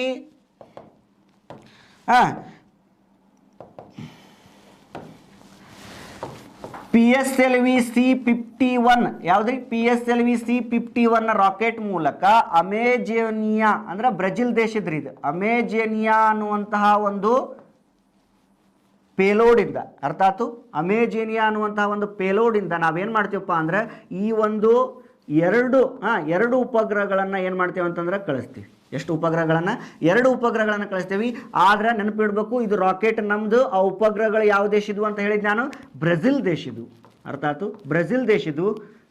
ಅಮೆಜಾನ್ ಕಾಡುಗಳ ನಾಶಗಳನ್ನ ತಿಳಿದುಕೊಳ್ಳಲು, ಅಂದ್ರೆ ಎಲ್ಲಿ ನಾಶ ಆಗಕತ್ತೈತಿ, ಏನು ಅರಣ್ಯದೊಳಗೆ ಏನಾಗಕತ್ತೈತಿ, ಅಥವಾ ಅರಣ್ಯಕ್ಕೆ ಏನಾದರೂ ತೊಂದರೆ ಆಗಕತ್ತೈತೆ, ಆ ಒಂದು ಉದ್ದೇಶಕ್ಕಾಗಿ ಅದಕ್ಕೆ ಅಮೆಜಾನ್ ಕಾಡಿನ ಬಗ್ಗೆ ತಿಳಿದುಕೊಳ್ಳಲು. ಅಂದ್ರೆ ಇದರರ್ಥ ಏನು? ಅಮೆಜಾನದೊಳಗೆ ಏನಾದರೂ ಅರಣ್ಯ ನಾಶ ಅದ್ರ ಬಗ್ಗೆ ನಾವೇನ್ ಮಾಡ್ಕೊಳ್ಳೋ ತಿಳಿದುಕೊಳ್ಳಾಕ ನಾವು ಮತ್ತು ಬ್ರೆಜಿಲ್ ದೇಶದವ್ರು ಕೂಡಿ ಏನ್ ಮಾಡ್ಯಪ್ಪ ಅಂತಂದ್ರೆ ಈ PSLV C-51 ರಾಕೆಟ್ ನಮ್ದು ಅಮೆಜೋನಿಯಾ ಪೇಲೋಡು ಎರಡು ಉಪಗ್ರಹಗಳನ್ನು ಹೊಂದಿರತಕ್ಕಂಥವ್ರದ್ದು. ಅವ್ರದ್ದು ಯಾವ ದೇಶ ಅಂದ್ರೆ ಬ್ರೆಜಿಲ್ದೊಳಗೆ INPE ಅಂತ ಐತಿ.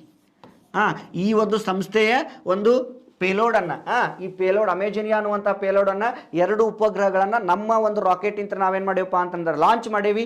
ಯಾವ ಒಂದು ಉದ್ದೇಶಕ್ಕೆ ಇದನ್ನ ಕೇಳ್ಬಿಡ್ತಾನ ನೆನ್ಪಿಟ್ಕೋಬೇಕು. ಯಾವ ಒಂದು ಉದ್ದೇಶಕ್ಕೆ ಏನಾದ್ರೂ ಅರಣ್ಯ ನಾಶ ಆಗುವುದೈತೆ ಆ ಒಂದು ಅಮೆಜಾನ್ ಕಾಡಲ್ಲಿ, ಅಥವಾ ಏನಾದ್ರೂ ಪ್ರಕೃತಿ ವಿಕೋಪ ಆಗುವುದೈತೆ, ಅಥವಾ ಅರಣ್ಯ ಏನಪ್ಪಾ ಅಂದ್ರೆ ಧ್ವಂಸ ಆಗಕತ್ತತೆ, ಅದನ್ನ ಬಗ್ಗೆ ತಿಳ್ಕೊಳಕ್ ನಾವೇನ್ ಮಾಡಿಪ್ಪ ಅಂದ್ರೆ PSLV C-51 ಅನ್ನ ಬಿಡ್ತೇವೆ. ಅರ್ಥ ಆಯ್ತು.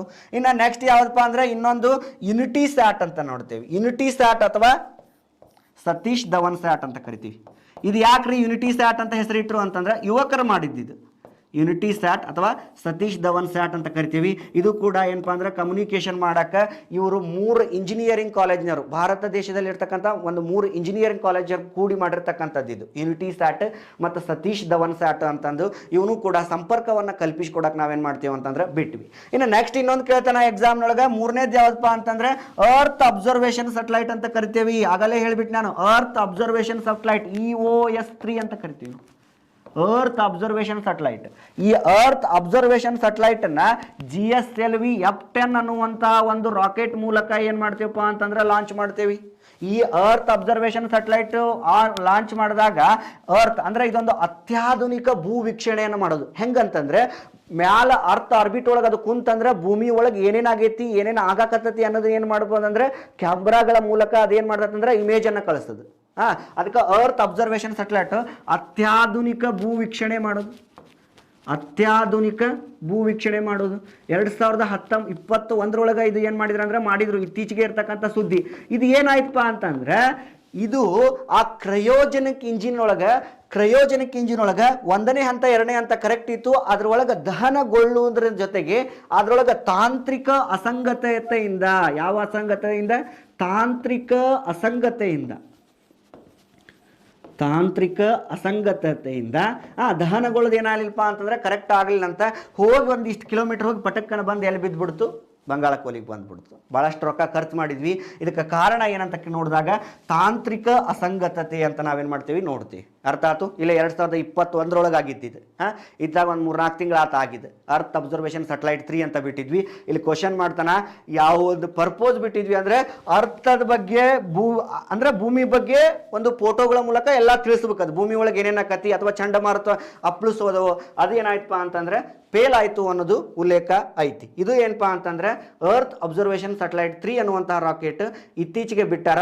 ಏನಾಗೈತಪ್ಪ ಅಂದ್ರೆ ರೀಸನ್ನು ತಾಂತ್ರಿಕ ಅಸಂಗತೆ. ಕ್ರಯೋಜನಿಕ್ ಇಂಜಿನಲ್ಲಿ ತಾಂತ್ರಿಕ ಅಸಂಗತತೆ ಕಾಣ್ತು. ಮ್ಯಾಲ ಒಂದಿಷ್ಟು ಕಿಲೋಮೀಟರ್ ಹೋಗಿ ಪಟಕ್ಕನ ಬಂದು ಎಲ್ಲಿ ಬಿದ್ದು ಬಿಡ್ತು? ಬಂಗಾಳ ಕೊಲ್ಲಿಗೆ ಬಿತ್ತು ಅನ್ನೋದು ಉಲ್ಲೇಖ ಐತಿ. ನಿಮ್ಗೆ ನೆನಪಿರ್ಬೇಕು ತಾಂತ್ರಿಕ ಅಸಂಗತತೆ. ಹಾಗಂದ್ರೆ ಸರ್ ಮತ್ತೆ ಇತ್ತೀಚೆಗೆ ಒಂದು ಫೆಬ್ರವರಿ 14 ಒಂದು ಬಿಟ್ಟಾರಲ್ರಿ. February 14 PSLV C-52 CSLV C-52 ಅನ್ನುವಂಥ ಒಂದು ರಾಕೆಟನ್ನು ಬಿಟ್ಟರೆ ಅದು ಹೋಗಿ ಏನು ಮಾಡೈತಪ್ಪ ಅಂತಂದ್ರೆ ಭೂ ಕಕ್ಷೆ ಒಳಗೆ ಕುಂತತಿ ಅಂತ ಏನು ಮಾಡ್ತಾರೆ ಅಂತಂದ್ರೆ ಹೇಳ್ತಾರ. ಭಾರತ ಮತ್ತು ಭೂತಾನ್ ದೇಶಗಳು ಕೂಡಿ ಏನು ಮಾಡಿದಪ್ಪ ಅಂತಂದ್ರೆ ಇಬ್ರು ಕೂಡಿ ಮಾಡಿರ್ತಕ್ಕಂಥದ್ದು ಅದು ಈ ಫೆಬ್ರವರಿ 14 ಬಿಟ್ಟರ ಕಕ್ಷೆ ಒಳಗೆ ಕುಂತತಿ ಅಂತಂದು ಎಸ್ ಸೋಮನಾಥ ಸರ್ ಅವ್ರು ಹೇಳ್ಯಾರ. ಅದು ಏನಾಗ್ಲಿಪ್ಪ ಅಂತಂದ್ರೆ ಸಕ್ಸಸ್ ಆಗಲಿ, ನಮಗೆ ಇಮೇಜನ್ನು ಕೊಡಲಿ. ಯಾಕಂದ್ರೆ ಬರುವಂತಹ ದಿನಗಳಲ್ಲಿ ಬರ್ತಕ್ಕಂತಹ ಎಲ್ಲ ಒಂದು ಏನಪ್ಪಾ ಅಂತಂದ್ರೆ ಎಲ್ಲ ಒಂದು ರಾಕೆಟ್ಗಳು ಸಕ್ಸಸ್ ಕೊಡ್ಲಿ ಅಂತ ಅನ್ನೋದು ನಮ್ಮ ಆಸೆ. ಇನ್ನು 2020ರಿಂದ 2030 ಏನ್ರಿ 2020ರಿಂದ 2030 ನಾವು ಇನ್ನೂ ಏನು ಮಾಡ್ಬೇಕಂತಂದ್ರೆ ಚಂದ್ರಯಾನ 3 ಮಾಡ್ಬೇಕು ಅನ್ನೋದೈತಿ. ಯಾವ ಯಾನ? ಚಂದ್ರಯಾನ 3 ಮಾಡ್ಬೇಕು. ನೆಕ್ಸ್ಟ್ ಏನಪ್ಪಾ ಅಂದ್ರೆ ಮಂಗಳಯಾನ 2 ಮಾಡ್ಬೇಕು ಅನ್ನೋದೈತಿ. ನೆಕ್ಸ್ಟ್ ಆದಿತ್ಯಯಾನ ಮಾಡ್ಬೇಕಾಗಿತ್ತು ಆಲ್ರೆಡಿ, ಬಟ್ ಕೋವಿಡ್ ಪಂಡಮಿಕ್ ಬರೋದ್ರಿಂದ ಸ್ವಲ್ಪ ತಡೆ ಹಿಡಿಯಲಾಗಿದೆ. ಆದಿತ್ಯಯಾನ ಮಾಡಬೇಕಾಗಿತ್ತು, ಶುಕ್ರಯಾನ ಮಾಡಬೇಕಾಗಿತ್ತು. ಯಾವ ಯಾನ? ಶುಕ್ರಯಾನ ಮಾಡಬೇಕಾಗಿತ್ತು.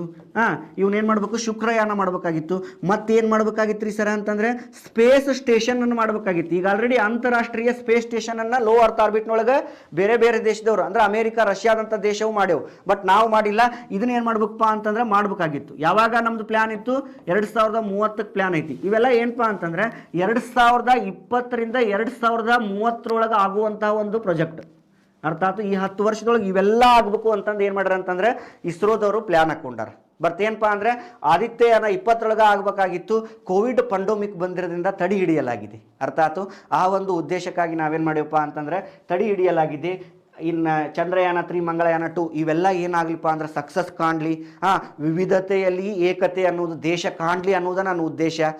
ಇವೆಲ್ಲ ಆಗಲಿ ಅಂತ ತಿಳ್ಕೊಂಡು ಈ ಒಂದು ಸ್ಪೇಸ್ ಟೆಕ್ನಾಲಜಿಯನ್ನು ಇವತ್ತಿಗೆ ಮುಗಿಸೋನು. ಇನ್ನು ನೆಕ್ಸ್ಟ್ ಬರುವುದು ಯಾವುದಪ್ಪ ಅಂತಂದರೆ ರಕ್ಷಣಾ ತಂತ್ರಜ್ಞಾನ ಅಂತ ನಾವು ನೋಡ್ತೀವಿ.